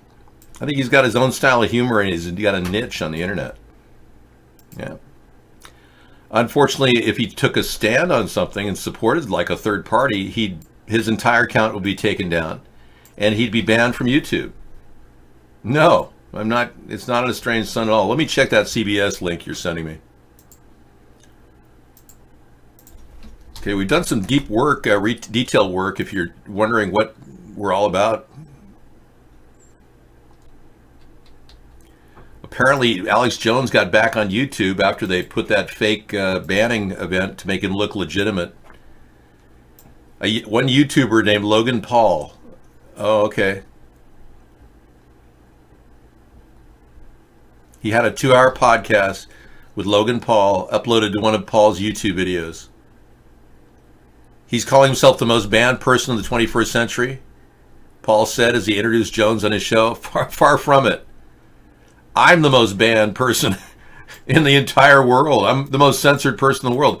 See, this is how they're trying to re-legitimize Alex Jones, making him seem like less of a shill, when we know all he is a shill for the military-industrial complex, constantly making money left and right. He's even talked about his income of $20 million. And it's not from selling vitamins, I assure you.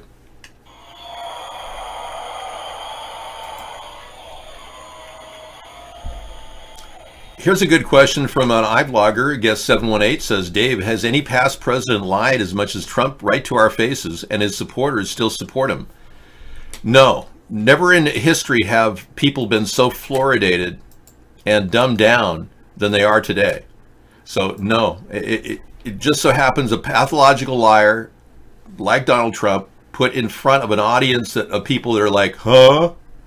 Makes it all the perfect solution for the New World Order. I know.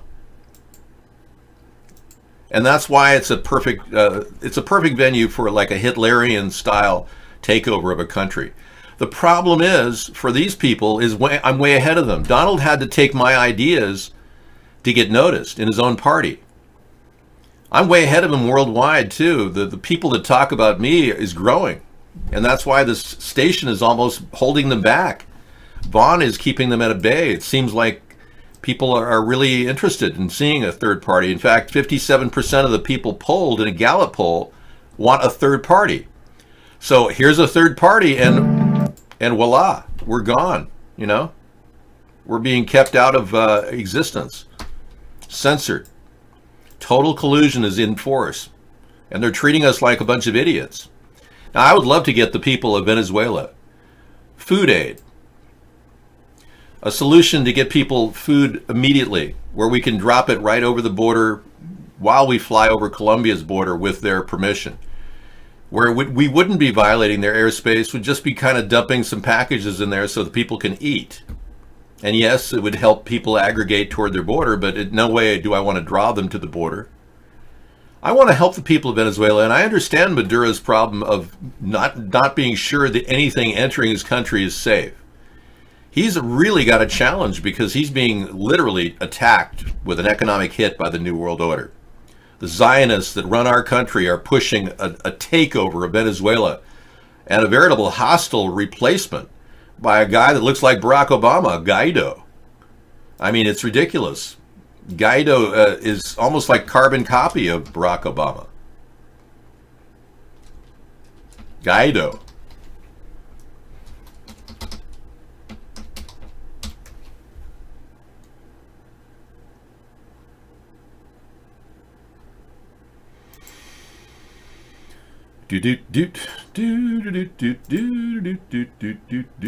Yeah, look at this picture. This really looks like Guaido is the Obama lookalike. I mean, you could put that up against an Obama picture and say, is that Barack Obama or is that Mr.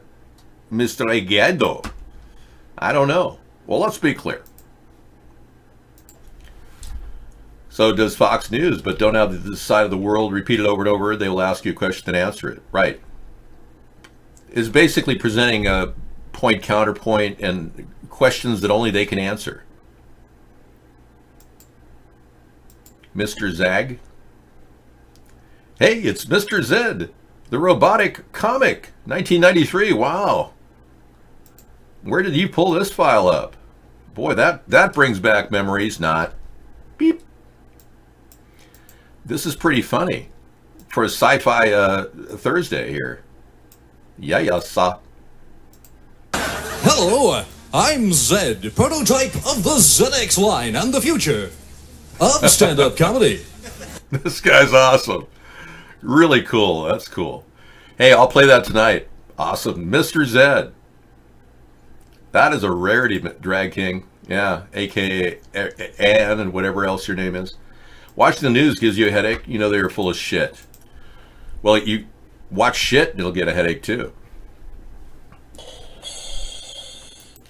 That's right. Feces is toxic. Don't smell your own feces too long. It is dangerous to your lungs. Test in China with a 50,000 test sample over 12 years shows a direct connection of fluoride amounts in pregnant women, urine, and child IQ. Not good news. People, yeah. Your IQ drops. The study that Guest 829 is referring to in China was done over a sample, 50,000 people over 12 years, kids, and found lowered IQ levels. The Harvard study found IQs 7 to 20 points down.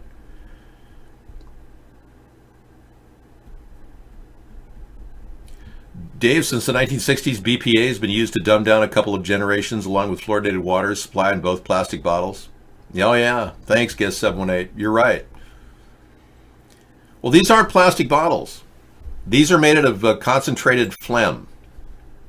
Yeah, yeah, I know it sounds kind of weird, but yeah, it's not plastic. It's actually dehydrated phlegm. Totally biodegradable. We take the phlegm of farm animals and use that to create the bottles.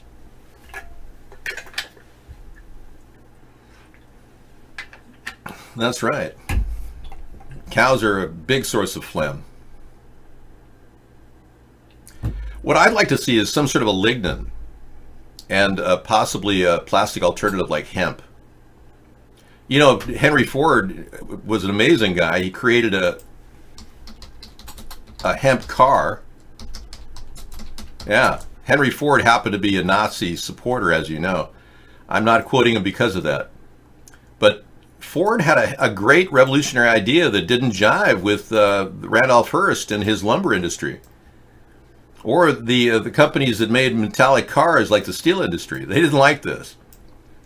But one of Henry Ford's first cars ran entirely on hemp ethanol, and the body was also constructed from hemp plastic. So I'm thinking kind of a biodegradable plastic, not concentrated phlegm, could go in the bottles. But I agree with you, everything about BPA is bad, lowers your ability to think. I've lost at least 3 IQ points just sitting here talking to you. I hopefully will regain them, but I'm not sure. One could never know. Henry Ford was an amazing adaptation. He created the mass production system that we would love to say we use today, but we don't even have anything close to what the mass production system was back in the 30s. We're screwing up. We're not growing technologically, we're declining. I hate to say it, man, but it's true, man. I would love to show you all the new innovations that are coming in America. Yeah. I mean, I could lay them all out on the line and say, yeah, check this out. This is great, but it's not even on the radar. We're dealing with kind of a stalwart mindset where we think venture capitalists will fund everything. So here I am trying to pitch my campaign, you know, from this grassroots position. This was taken on a bad day, collecting votes, you know, out on the street. And this is before I found out about cell phones and the dangers of holding them next to your head. I'm just kidding. I pasted this up off of some bad guy's face. But no, seriously. 9/11 fraud, really? Okay. That does not surprise me. We never did catch those people. You know, the ones that... As we come on out. The ones that actually did the dirty deed of killing 2,996 people. See, Americans have become kind of lazy, you know? No longer interested in the meaning of life, you know? Here's that famous guy from Trailer Park Boys, Leahy, having a cool self-brewed mind bender. But, you know, sitting around, watching TV, eating potato chips that, you know, are carcinogenic, it takes up a lot of America's time. We're not out-of-the-box thinkers like we used to be. That's the problem. But here's a technology I'd like to see happen. It's called a car. That's what I want to see built. This is a brand new technology. It's going to be able to transport people from point A to point B. It'll be able to rotate, fly, whatever. I'm going to use the word car, if that's okay with you.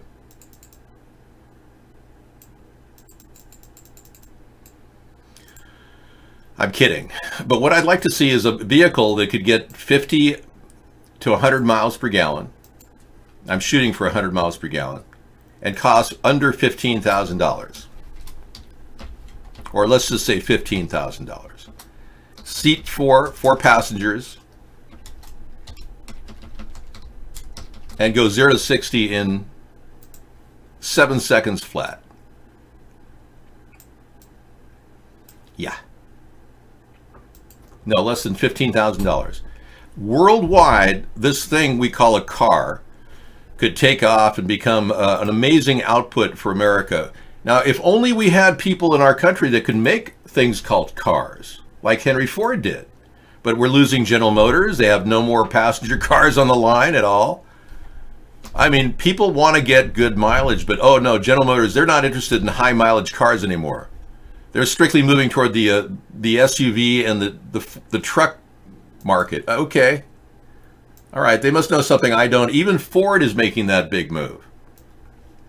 So here's a niche market. America could actually do something and build something with technology, using a merge of both the technology that Honda has, the integrated motor assist, and the technology that Toyota has, regenerative braking. No one's ever put merged those two technologies together, and we could pay a licensing fee to do this to every one of those companies. Toyota and Honda would make money from us if we created something that put those together. Now, this car should be, I'm going to shoot for 100 miles per gallon. I don't see any reason why not. Max MPG. So, up and away, my beautiful. Avenatti indictment. Charges could bring a sentence of more than 300 years, folks. Wow. Michael Avenatti has been pulled from the election rolls for 2020. Highly unlikely he's going to be running for president now. He's reached to the lowest level. Michael Avenatti, the lawyer known for his battles with President Donald Trump, was charged with 36 counts of fraud, tax evasion and other financial crimes by federal prosecutors in Los Angeles on Thursday. Avenatti, free on a $300,000 bond, tweeted that he planned to fight all the charges, which he called, quote, bogus nonsense, end quote, and plead not guilty. I am highly confident that when the process plays out, that justice will be done. Prosecutors have accused him of misusing $12 million he received on behalf of clients to pay personal expenses, including his share of a private jet. According to the indictment, one of Avenatti's victims was a paraplegic client who had won a major legal settlement. Avenatti allegedly repeatedly lied, claiming the client's money was unavailable. Nicola Hanna, the U.S. Attorney for California's Central District, said, quote, money generated from one set of crimes was used to further other crimes, typically in the form of payments designed to string along victims. Other charges include failing to file tax returns since 2010 and lying to a bank to obtain $4.1 million in loans for a coffee shop business. Prosecutors said Avenatti faces up to 335 years in federal prison if convicted on the California charges. Well, there you have it. He made a lot of money. He has to file taxes. I haven't filed in 9 years because I retired. And since I don't draw income and my investment capital doesn't exist, yeah, I chose not to invest money when interest rates went down to, 0.01%. So I just live off savings. And Sarah makes a utility donation to the household. So it's kind of nice. Well, I made a lot of investments when I was younger in things. I didn't expect to invest in actual money market accounts. I don't really trust the money market accounts because they could go belly up on a moment's notice. But the stock market, I must say, has been pretty buoyant with Donald Trump. I will give him that much. Dow Jones is down minus 14 today, but it's still above 26,000, 26,143. It's a pretty good sign that our economy is still holding together. It's glued in well. I don't think the people that are taking over our government are colluding with Russia are really intent on destroying our economy yet. They're waiting for the right time. It's just like, gee, when should I have more injections in my silicone brassiere? That's what she's asking. Whoa. This woman is actually purposely injecting more silicone in her top by choice. and they were 800 cc's. People would notice, oh, you have nice breasts, they're full, they're lovely, but I was getting that boob greed a little bit, wanted to be. Boob greed, yeah. See, that's the problem. We've got greed like that, boob greed. It's boob greed we're dealing with. Now we're going to take on a real serious subject, 9/11. Let's take a look. We have serious news of a major possible air crash in the United States. A plane appears to have crashed into one of New York's tallest buildings, the World Trade Center, one of the most heavily populated office buildings in New York. September 11th, 2001, a day that changed history. 4 planes went silent and off course. 2 of those planes crashed into the World Trade Center Twin Towers. Several columns were severed, and the jet fuel ignited fires that spread over several floors. About an hour later, millions watched in shock as both towers were suddenly and rapidly destroyed, killing almost 3,000 people. 18 years later, it is still the official version of the story, not only in the United States, but this is what is told by every government on earth, with the nation still collected. Luckily, a lot of independent investigators have done their research, and we're especially grateful to the SeptemberClues.info. Okay, well, it is nice to hear from various people about 9/11. You know, if only she didn't speak in a way that was like Farsi, you know. I'm definitely interested in seeing this tonight. It's a 58-minute movie called, 9/11 Fraud. We'll add it to our lineup. Thank you, Scissor Fight. But if only she didn't sound like a Muslim, you know. And that's the problem people are having with Omar. You know, when she makes statements that make people feel uneasy, referring to what happened as something somebody did. They recognized that some people did something and that all of us were starting to lose access to our civil liberties. And a special thanks to Representative Omar of Minnesota.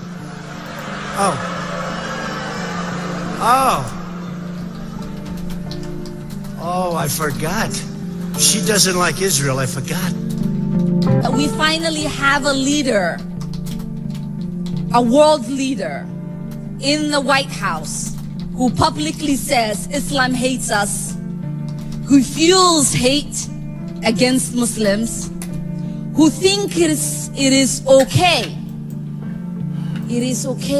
to speak about a faith and a whole community in a way that is dehumanizing, vilifying, and doesn't understand, or at least makes us want to think that he doesn't understand the consequences that his words might have. Talk about the political influence in this country that says it is okay for people to push for allegiance to a foreign country. I want to ask, why is it okay for me to talk about the influence of the NRA, of fossil fuel industries, or Big Pharma, and not talk about a powerful lobbying group that is influencing policy? Now, she's referring to AIPAC, of course. You know, I absolutely agree that Omar has a very valid point. It's not making her sound bad in my mind, no. Some of you may feel that she's a bad representative of... I think she's a scapegoat. Yeah. Okay, this is Sandy Hook 5 years later. Victoria Soto is alive in Florida, according to this person. We'll be taking a look at that tonight in our evening show. Yeah, all these 153 videos will be brought into our show in the evening because we can't possibly expect to survive YouTube's slash and burn mentality by presenting them on our show and taking risks. Like, we just had one show taken off the 29th of January, or excuse me, the 29th of March was pulled off completely because of a worldwide ban on 7 seconds of video out of New Zealand. It's ridiculous. So Hey, we're going to keep them up. We're going to be adding a whole new selection at 153news.net. I've created a leader that will help us establish the... well, let me just play it for you. It's what I play over there. It's certainly fine for this. And it's something that will be a long, ongoing editing process for me. I used to do a lot of video production when I was younger, and now that I'm getting older, I'm getting more interested in it again, which is nice. You have to have a calling. You can't just expect to make it happen. You have to really want to do it. I used to do it so much I got burned out on it. The Media Verification Alliance is dedicated to open and transparent questioning of any event that has occurred in America and abroad. After 10 years of broadcasting against all odds, censorship, attacks, we have been able to create a Media Verification Alliance that will solve problems for the American people to decide what is true and what's fake. We will delve deep into all of the pictures, media that we can possibly see on the internet and come up with solid solutions for you. We are simply questioning everything that we see. We're seeking evidence. We're seeking predictable trends. And this is why your participation as a viewer is so important, because you can spread the word about America's third party, and you can begin to build the political backbone of this nation to stop the corrupt two-party system. There is ample evidence that a concerted effort is going on to propagandize and control the political views of the American people. Their primary goal is to disarm the American people and to lead us toward an imminent fate that they see is the only way out, a new world order. Well, we say no. I support the nation-state model, and I support everything this organization is trying to do. I'm David Sponheim, and I support this message.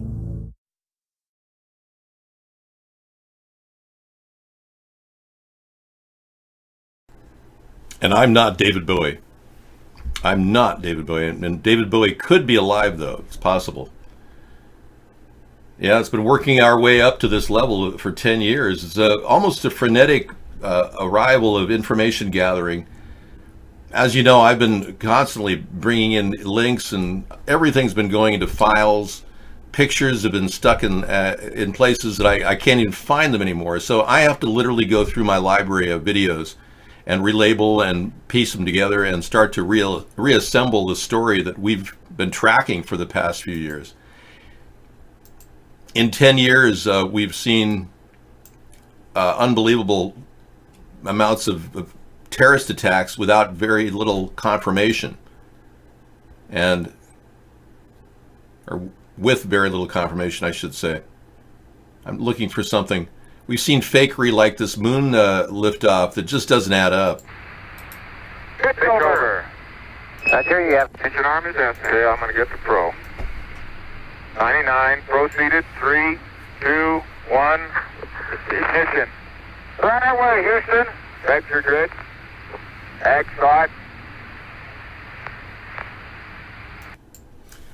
You know, many things, just one after the other. So we're going to I'm going to be developing a series of videos, including one on the collusion issue as well. And I think that's pretty much what I'm going to kick off with. Here's a blatant example of what I'm talking about. Let me remove my passenger car thing, and we'll put the car aside for now. Here's an example of the only photograph of somebody with an open casket in 50 separate terrorist attacks in the United States. And this is the pastor of the Charleston shooting in 2015.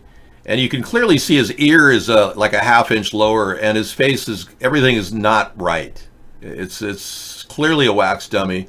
I have other photographs to boot, but what's really interesting about this is not only is it the only photograph, but it's been, all the websites discussing it have been banned from the internet. You can't even find them anymore. And the only way I could pull this up is they can't pull thumbnails off of search engine registries. They're still unable to do that.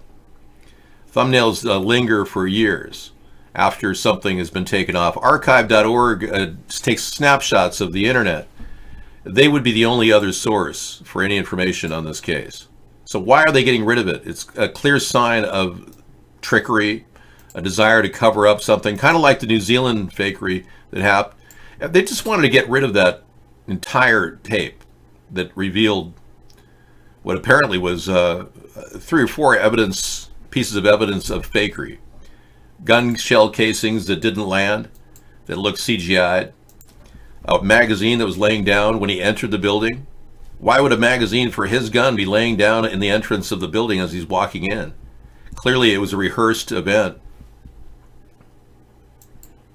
Okay, we got Trump hating on WikiLeaks.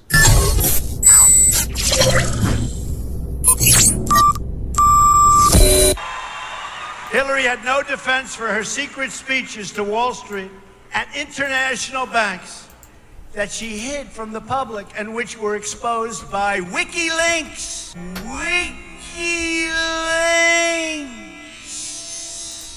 WikiLeaks, some new stuff, some brutal stuff. I may not read it to you, but the hell with it. Just trust me, it's real bad stuff. WikiLeaks. This just came out. WikiLeaks. I love WikiLeaks. Do you still love WikiLeaks? I know nothing about WikiLeaks. Hey, this looks good. It's not my thing.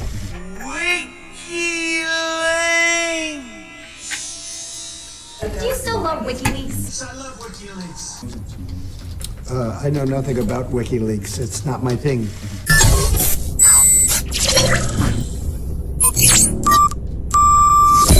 And I know there is something having to do with Julian Assange. I've been seeing what's happened with Assange, and that will be a determination, I would imagine, mostly by the Attorney General, who's doing an excellent job. Wow. Okay, there's an example of an independent producer of videos who's having fun. There you go. And we've got IMF approves a $4.2 billion loan for Ecuador after Ecuador releases Julian Assange. Isn't that amazing? Good question. Guest 929 says, why didn't the camera on the moon continue to take photos while the ship left the moon? Because the camera on the moon wasn't on the moon. It was in a studio, and the guy was holding the tripod. There's a certain type of logic that you must apply to almost every single argument that is still lingering about whether something happened or didn't happen and who did it. It's something that has defied the test of time, and is truly one of the tools logicians use to determine the answer to a question. And it's called Occam's razor. It's a logical principle attributed to the medieval philosopher William of Occam, or Occam. The principle states that one should not make more assumptions than the minimum needed. This principle is often called the principle of parsimony. It underlies all scientific modeling and theory building. So in other words, the most likely answer is the right answer. That's the simplest way to describe it. Thanks. So we have a very strong evidence now that the IMF is was behind the whole thing, detaining Julian Assange. Right after Ecuador releases him, all of a sudden they get a $4.2 billion loan from the IMF, the arm of the New World Order. I'll be darned. Thank you, Misanthropy. Good news checking. I know. You think that, don't you? I've seen those tracks. I know. And if you could convince me that they're not tributaries from some unknown fluid, maybe not water, but something else, that'd be great. I'm going to go with the idea that we might have gone to the moon. Yeah. I'm willing to compromise right in the middle. But since we haven't gone back in 50 years, don't you think it's a little ridiculous? I mean, come on. And when it asks where the telemetry data was for the moon landing, NASA says, we don't have any of that stuff. And the 1975 moon landing, they got the distance to the moon wrong. Instead of 238,000 miles away, they said it was 218,000 miles away. Classic BS coming out of the never a straight answer NASA organization. A tech scammer has been fired over Kitboga by his manager. Whoa. Kitboga is becoming more and more effective at getting people to admit he's an old grandmother. He's pretty funny. All these voices he uses. Yesterday he was like a Dallas, Texas guy. Do you have to drop off stool samples at the doctor's office? Do you have to drop off stool samples at the doctor's office?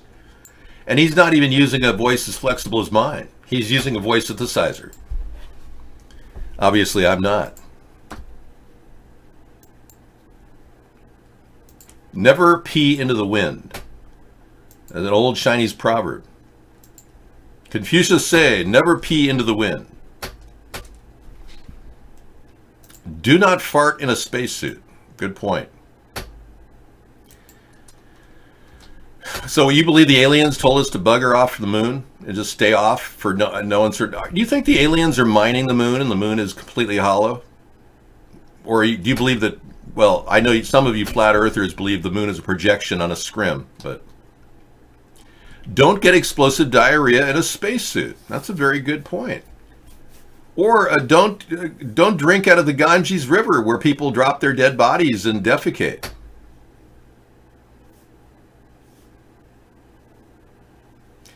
Well, I know it's not just Chinese people. It's anybody can say don't pee into the wind.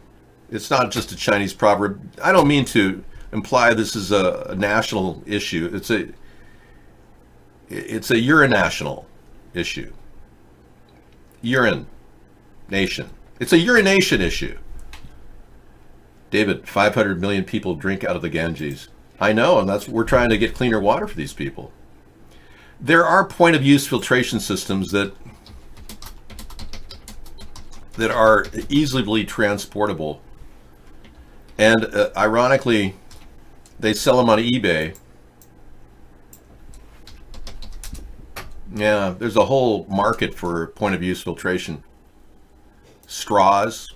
The filtered straws are pretty cool.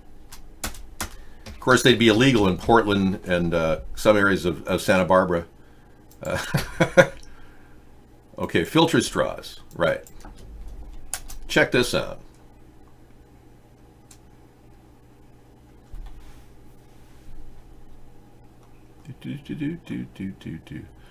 Well, the most easily usable, cheap device would be on eBay, right? So let's see what they have.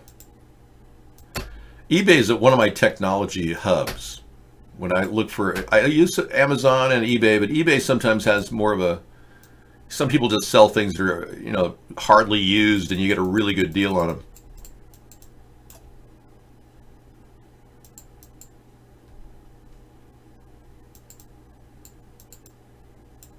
Apparently these are filter spoons. They're not the kind of filters I'm talking about.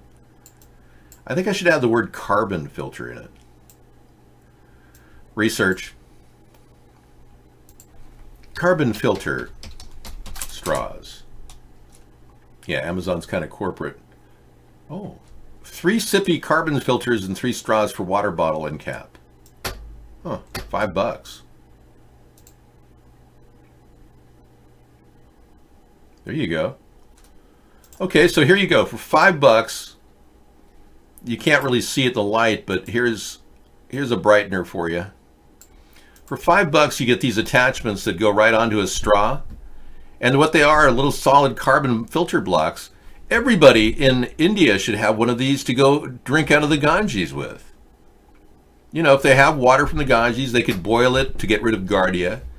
But they could use one of these carbon filters and they wouldn't have to worry about drinking their grandpa or something. Of course, that would be kind of a blessed thing to do as well.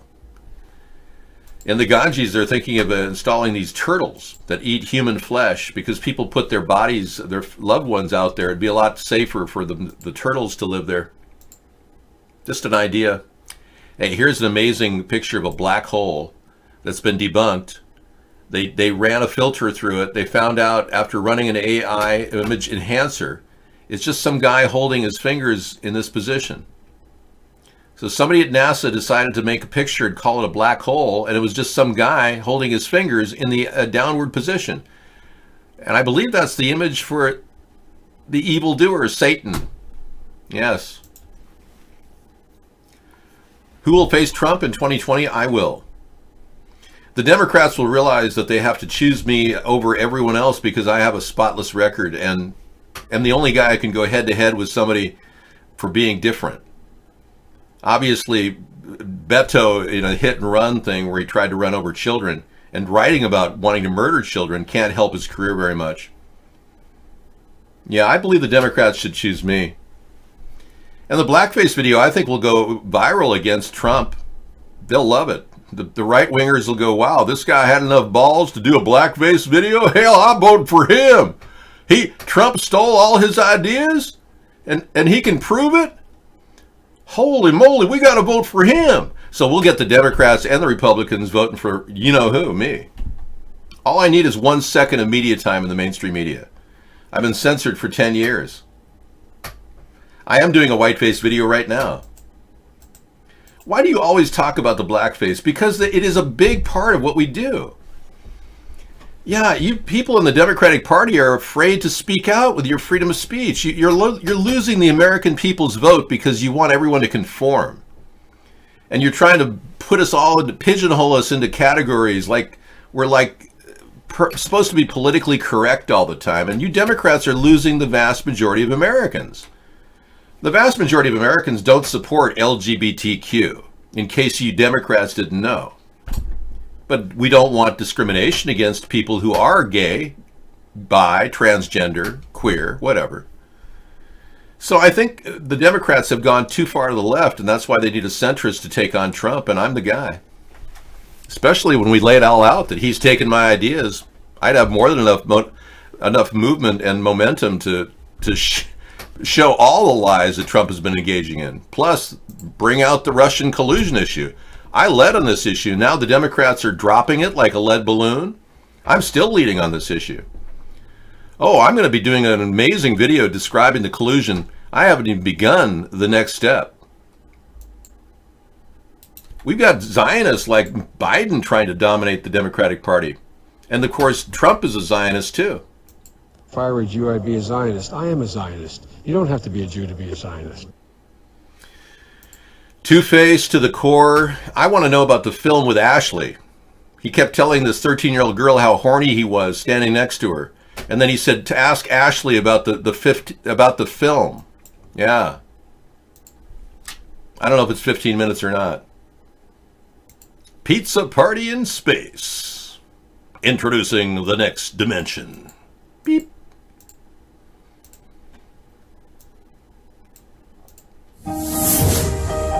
All I offer is the truth, nothing more. Break the Matrix. Red pills for all. Oh, it's got an FBI warning. Cool. Break the Matrix here. Time to take another look at where your tax dollars are going. And it's the ISS Pizza Party. Woohoo! Oh, man. You know, they really have this thing, this studio where ISS, International Space Station, acts like they are in space, and they spent all this money on photography equipment. Our tax dollars have been wasted on a massive facility of photography equipment, top secret, that NASA engages in. And people at NASA sign a public disclosure, a non-disclosure agreement, saying they can't tell people that they lie to them. That's part of the entrance exam into becoming a NASA employee. That's a good one, thanks. Yeah, how fake can fake be? Okay.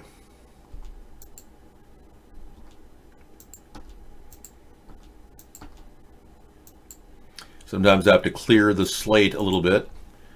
Let's see what we got here. There's the big article that I'll be working with is this one. New York Times put out a couple days ago.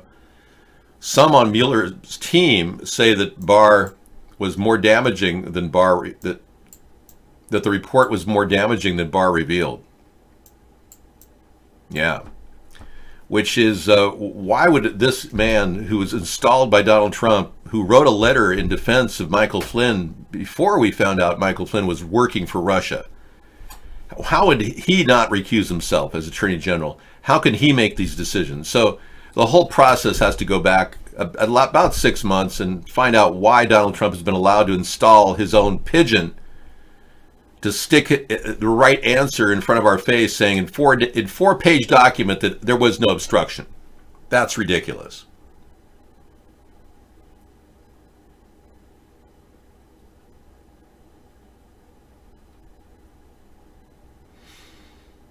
And this story is still pending. Michael Cohen has offered new evidence to the Democrats, and we're hoping that this impeachment process goes forward. I certainly believe it's possible.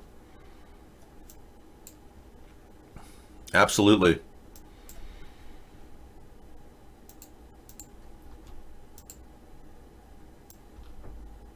Michael Cohen offers Democrats a new evidence against Trump in a bid to delay prison. So we'll see if that holds true. He's slated to go into prison very shortly.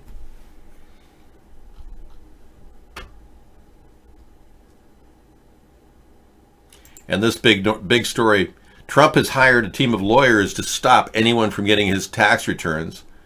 Mulvaney, his new chief of staff, as well as Mnuchin, both said that no one will ever see Donald Trump's tax returns, which is, again, obstruction. I've been arguing that obstruction has been going on left and right. Even Devin Nunes has engaged in obstruction throughout the whole process. And now they're playing a leading offensive tactic. William Barr is making statements that Trump was illegally tapped by the FBI, all of this garbage. When in fact, the FBI's work not only revealed to Carter Page that the FBI was recruiting him, or excuse me, that the Russians were recruiting him. The FBI told Carter Page the Russians were recruiting him. Donald Trump apparently sent him back into the den of thieves over there in Russia to get more education. So somebody made that decision to send Carter Page back into Russia, even though the FBI warned him not to. And we do know that this information stream was acquired as early as 2013 when the FBI stood outside of Trump's New York towers listening in to the Russian oligarchs' money laundering in Trump Towers. So if those guys got their rooms comped, then we've got a situation where Trump would be committing a felony comping the rooms of money oligarchs. I need to get to those records when I'm president. We need to look at that. If I can't see it now and we can't see it now, it's because somebody's hiding it. The FBI needs to come clean about that too, because this is their way of defending their position when they were reviewing the oligarchs' money laundering in Donald Trump's hotel. I mean, this is ridiculous. So he's fighting it tooth and nail because this is the smoking gun. He won't let anyone see his tax returns. He had said, "Oh, I'll gladly show anyone my tax returns for 10 years, no problem." Why is he holding them back? I mean, this is example number one of the lie that he's holding on to.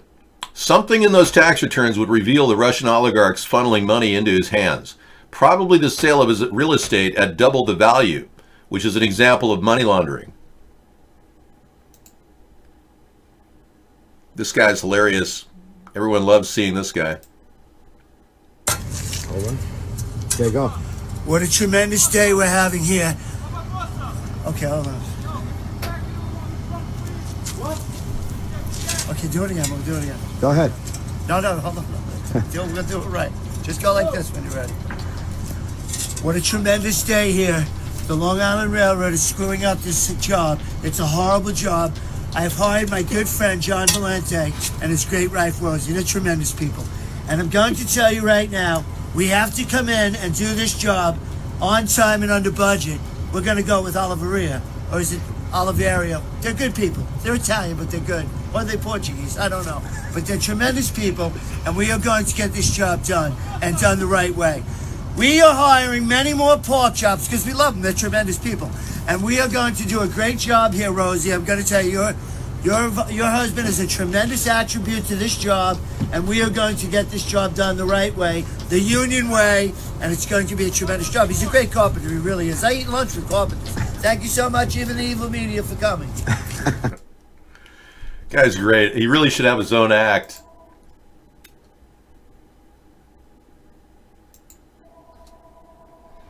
Yeah, and ponder this. Ever since Donald Trump worked for Russia, check this out.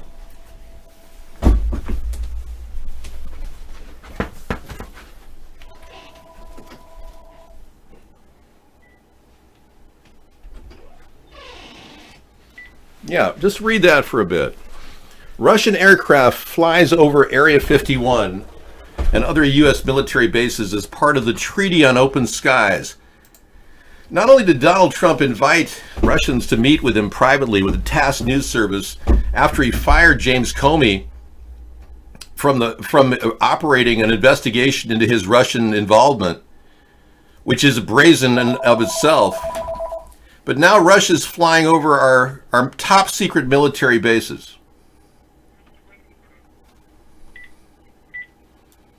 Yes, Mr. Windermere. Hello.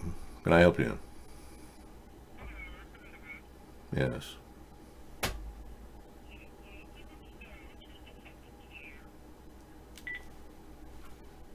Wow. We've got people threatening my life every night. I get death threats every time I get a call. I get 3 death threats tonight. It's unbelievable. So this is an attempt to share our secret, top secret base that we spend hundreds of millions, billions of dollars on with their flyovers so they could look at all of our air. We aren't even allowed to look at the Area 51 facility from airlines. None of us can fly over our own Area 51 facility, but Russia can.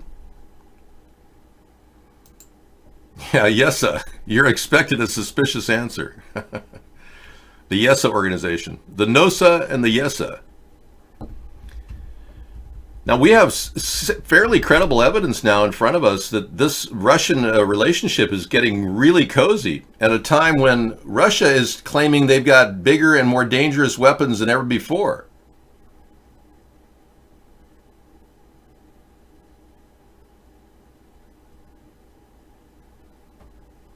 Yeah, we have Russian air. Yeah, we just had something that came in earlier.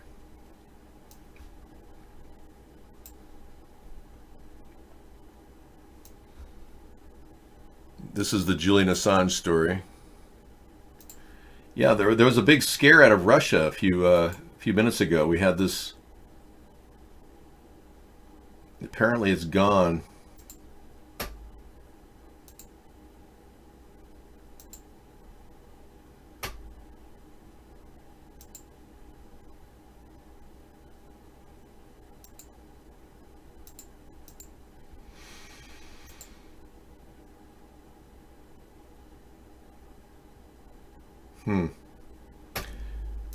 Yeah, I'd have to go to my backup files. Let's take a look at Julian Assange coming back. Yeah, Russia's saber-rattling and threatening worldwide, and now on top of this, they're flying over Area 51. How weird is that? How is that possible?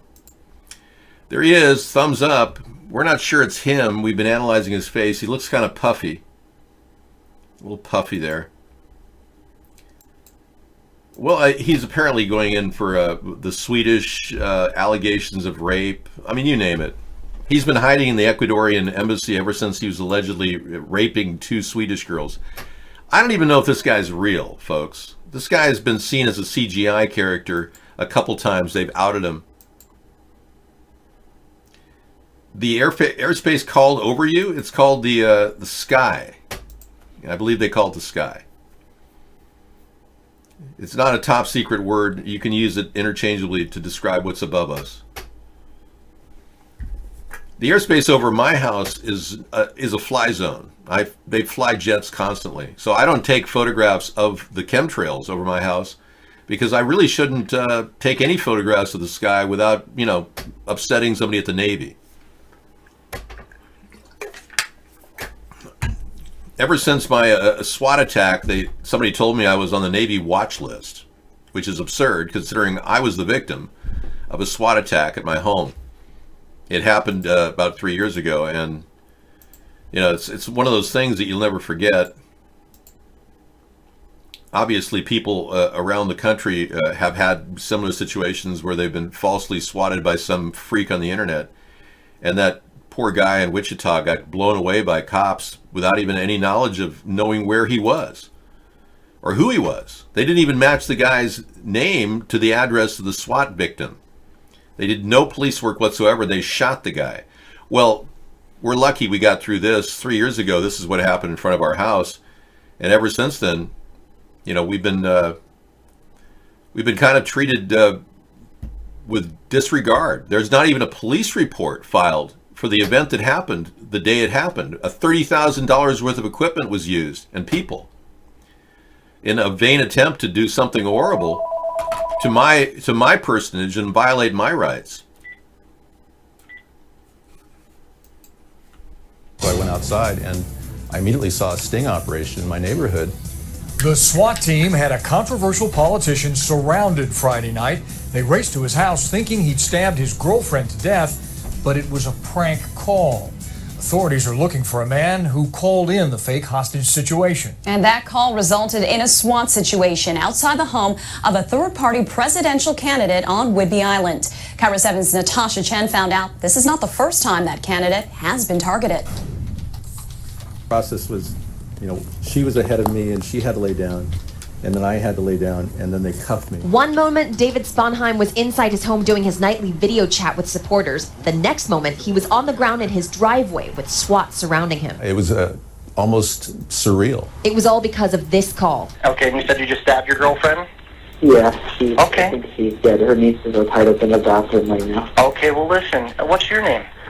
Her name is David. That wasn't him, but the caller gave dispatch Sponheim's address. This is not the first time Sponheim says he's been the victim of a hoax. Several years ago, he said there was a bomb threat. Then 2 months ago in June, someone called in a threat, again pretending to be him. It's evil in the sense that it's a sick joke. It's a sick hoax that people are trying to, they think it's funny. Even though Sponheim says he gave the sheriff deputies his phone number during the last hoax, the sheriff told me they somehow didn't store it in their system. Sponheim says detectives should have realized it was a prank because they even got on Sponheim's live video chat to ask his partner to call 911. I asked Sponheim whether he's being targeted because of videos he's done in blackface. It's ironic people don't understand that this country was founded on and predicated on freedom of speech, and my right to impersonate the president was paramount. But he and the sheriff are frustrated at how these pranks wasted important resources. You can't possibly expect to get away with it. There's a lot of weirdos out there that are going to come out of the closet thinking that they can take a pot shot at somebody like me. In Oak Harbor, Natasha Chen, KIRO 7 News. Yeah, it's paramount. Our right to freely speak and impersonate the president. And for me to be called a racist because I did a blackface impersonation of the president, how else was I supposed to impersonate a guy like that? You know, it's ridiculous. Yeah, they stuck a mic on me, but then they tried to frame it around the blackface video, which I thought was a low blow. Yeah, it completely had nothing to do with that. We've been doing a campaign, thank you. We've been running a campaign for a long, long time. Apart from any other method that I've been using, blackface is just one component. I've got people thinking I'm CGI or a robot. Isn't that ridiculous? Everyone knows I have perfectly normal speech patterns. Using voice smoothing technology, I can sound exactly like a normal person. Anyway, we got a longer version of the leader on You Know Who tonight, but I'm using some music. You know, the Omar story about AIPAC? I put together another one as well. And I'll play that at the end of our show.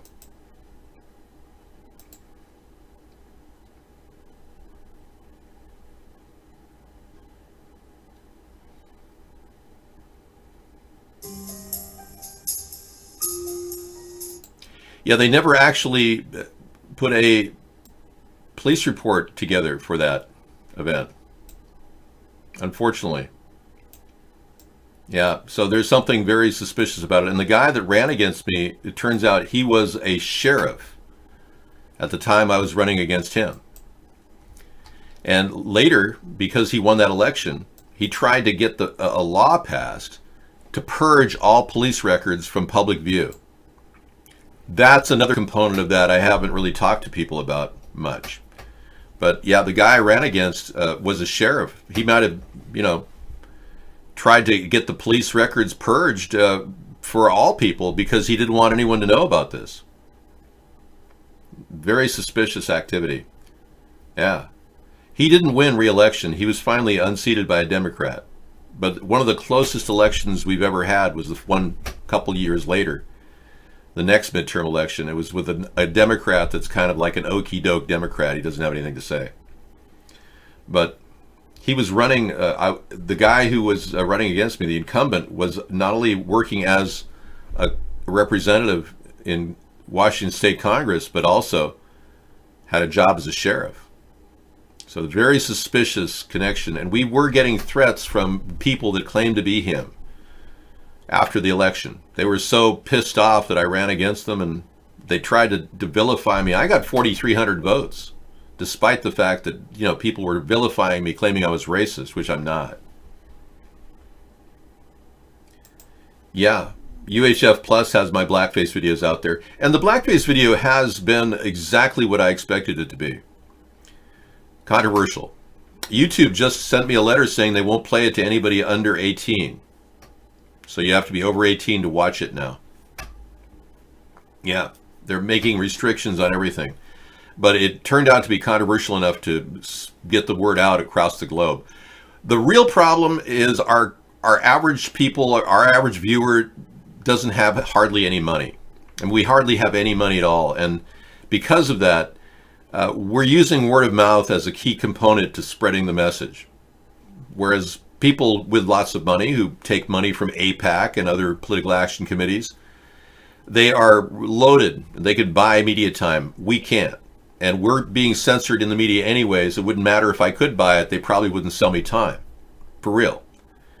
Now, I could buy cable TV time, and I even ran a campaign to prove that it was very effective, but the money didn't come in to finance that. So we're doing this online thing much more powerful than we'd ever expect, with word of mouth presence around the world. And that's making this whole thing possible. Mark does not do a good job. He is essentially violating my rights and ultimately will be prosecuted. If we had laws in place against censorship right now, we would be able to prosecute these people immediately. But the laws that are out there, like the Fairness Doctrine, are not enforced. The Logan Act, it's not enforced. Racketeering can be enforced, and we've got the RICO Act to impose in this particular instance once we focus on the felony. And I've talked to attorneys about this. They said there has to be a felony in place that we can definitely call like doxing, and I've got proof of felony doxing. So we take the felony doxing, we bump it up to RICO Act, and we've got all these people on a string. And that's what's going down in the coming years. I will succeed at what I'm doing. There's nothing anyone can do to stop me. The death threats won't make any difference. It's just a matter of time. And I've got plenty of time and plenty of energy. So no one is going to stop the American people from fighting back this evil plan to control us through powerful lobbies, moneyed interests, corporations. Nobody is going to be able to hijack our government in the long run, because this whole process of revolution, an online revolution, has been brewing for some time, and I'm way ahead of these people. My predictive pre-visualization of this entire event has given me an edge that I don't think they even understand. And they're only comprehending it late now with these death threats. They think that, oh, now they can threaten my life and expect me to stop doing what I do. They're going to have to put a bullet through my head to stop me from doing what I'm doing and what I will do. I'm not telling them to do that. I'm just saying that's the only way they're going to stop what we've been doing and what this effort is all about. They really believe they can suppress everybody, dumb us all down, feed us drugs, dement our brain, and then stop us from organizing in such an open way as the internet. They screwed up. They don't have the edge in this particular area. I do. But I can't even play that song or they'd monetize it. I'll play it at the end though. Yeah, so we got a lot of things I got to play too. Collusion. Total collusion. Jason Miller, Senior Communications Advisor, Donald J. Trump for President. Communications Director, Trump Presidential Transition Team. Communications Director and Assistant to the President, the White House, Ashkenazi Jew. Stephen Miller, National Policy Director, Donald J. Trump for President. National Policy Director, Trump Presidential Transition Team. Senior Advisor to the President for Policy, the White House, Ashkenazi Jew. Stephen Mnuchin, Donor, Trump Victory Fund. Member, Trump Economic Advisory Council. National Finance Chairman, Donald J. Trump for President. Executive Committee Member, Trump Presidential Transition Team. Secretary, United States Department of Treasury, Ashkenazi Jew. So, I'm nothing against Jewish people, but even Jewish people say these people aren't even Jewish. Why is chat boring tonight, Misanthropy? I never see it boring. I'm just reading into it, I guess.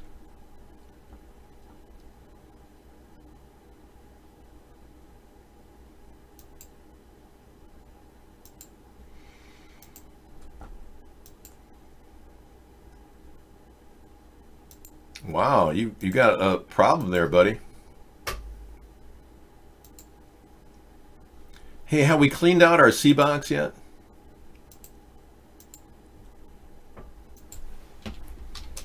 Yeah, every day I do a cleaning on my C-Box. Let's see what we got. Yeah, we're good. All clean. Clean as a whistle. Yeah, and here's just an example of how many people came into our show tonight. Now, the counter that Marx has you in the U.S. looking at is not the counter that the world looks at. The world sees counters like this. Now, a couple days ago, we had 980 or 910,000 in our show guests. This morning, this morning, and for you in the Asian continent, we started with 123,000 viewers in our show. It's worldwide. And it's bigger than any of you morons can imagine. And you people who think you're going to stop me, there's no way you can stop me now. You waited too long. Now you'd only create a martyr if you were to kill me. And I've got enough videos out there to guide people toward a better future just listening to my words. You have been removed from the show. We are not going to put up with that kind of thing anymore from you. You should laugh. Because everything's laid out right there for you to listen to. I've even got plans to truly create a thing of beauty. A car that gets 100 miles per gallon and costs under $15,000. A great way to create money for people in need of income. Legalize marijuana across the country. It is possible. Yes, in fact, the 100 mile per gallon car can run on hempoline. That you can create growing hempoline in your backyard. It'll be a hempoline powered car getting 100 miles per gallon on hempoline. Yes, it'll be bigger than a Yugo. I like the fact that you thought it was a Yugo, though. That was kind of cool. No, we're not going to let you back in anymore. We're tired of you. You're obviously a Trump supporter. We can't allow people that believe there's no collusion in our show anymore. I'm sorry. You did not meet the requirements necessary to stay in our show. Hey, we reached the end of our show, though, only to find there's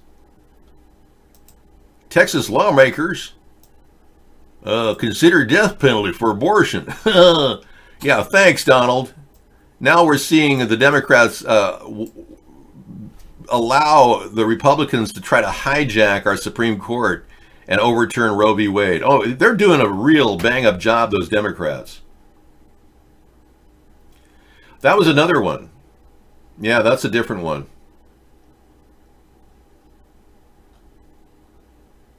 Yeah, that's a different entire. That was fake, Morgoth. No, that was, you took the original photograph. I have the photograph of 910,000 as well. That's original. This is from the same guy, 123,000 today. I know you're having a hard time with that. So yeah, if you sit back and believe the Democrats are going to stop these Republicans, good luck with that. They're already watching, you're sitting there watching the Supreme Court turn into the most conservative Supreme Court in history, which will no doubt try to overturn Roe v. Wade next year. Good luck with that, Democrats. Yeah, you blew it. And legalize marijuana. Trump's certainly not going to do that, and I think it's a winning message for 2020. Yes, so let me tell you briefly how I could create this. Well, better yet, I'll tell you another time, because the show's over. But using integrated motor assist technologies created by Honda, combined with the regenerative braking system of Toyota, we can create a vehicle that get 100 miles per gallon. Isn't that amazing? We can feed the world with this type of technology as well. Biodegradable plastic made out of lignin that completely breaks down over time, and it could even have a seed installed in every packet that could grow a beautiful date palm someday. Think of the possibilities. They're enormous. All right, so I guess I do have to eventually stop. So can't stop it again. Take care, everyone. I'll see you again tomorrow. Yeah, Freedom Friday, another big day. Another non-stop session talking about the news. I love it. This is the native environment that I was born into. I love this. I hope you do too. Good night. Bring it on to the sunlight. You can't stop, you can't stop.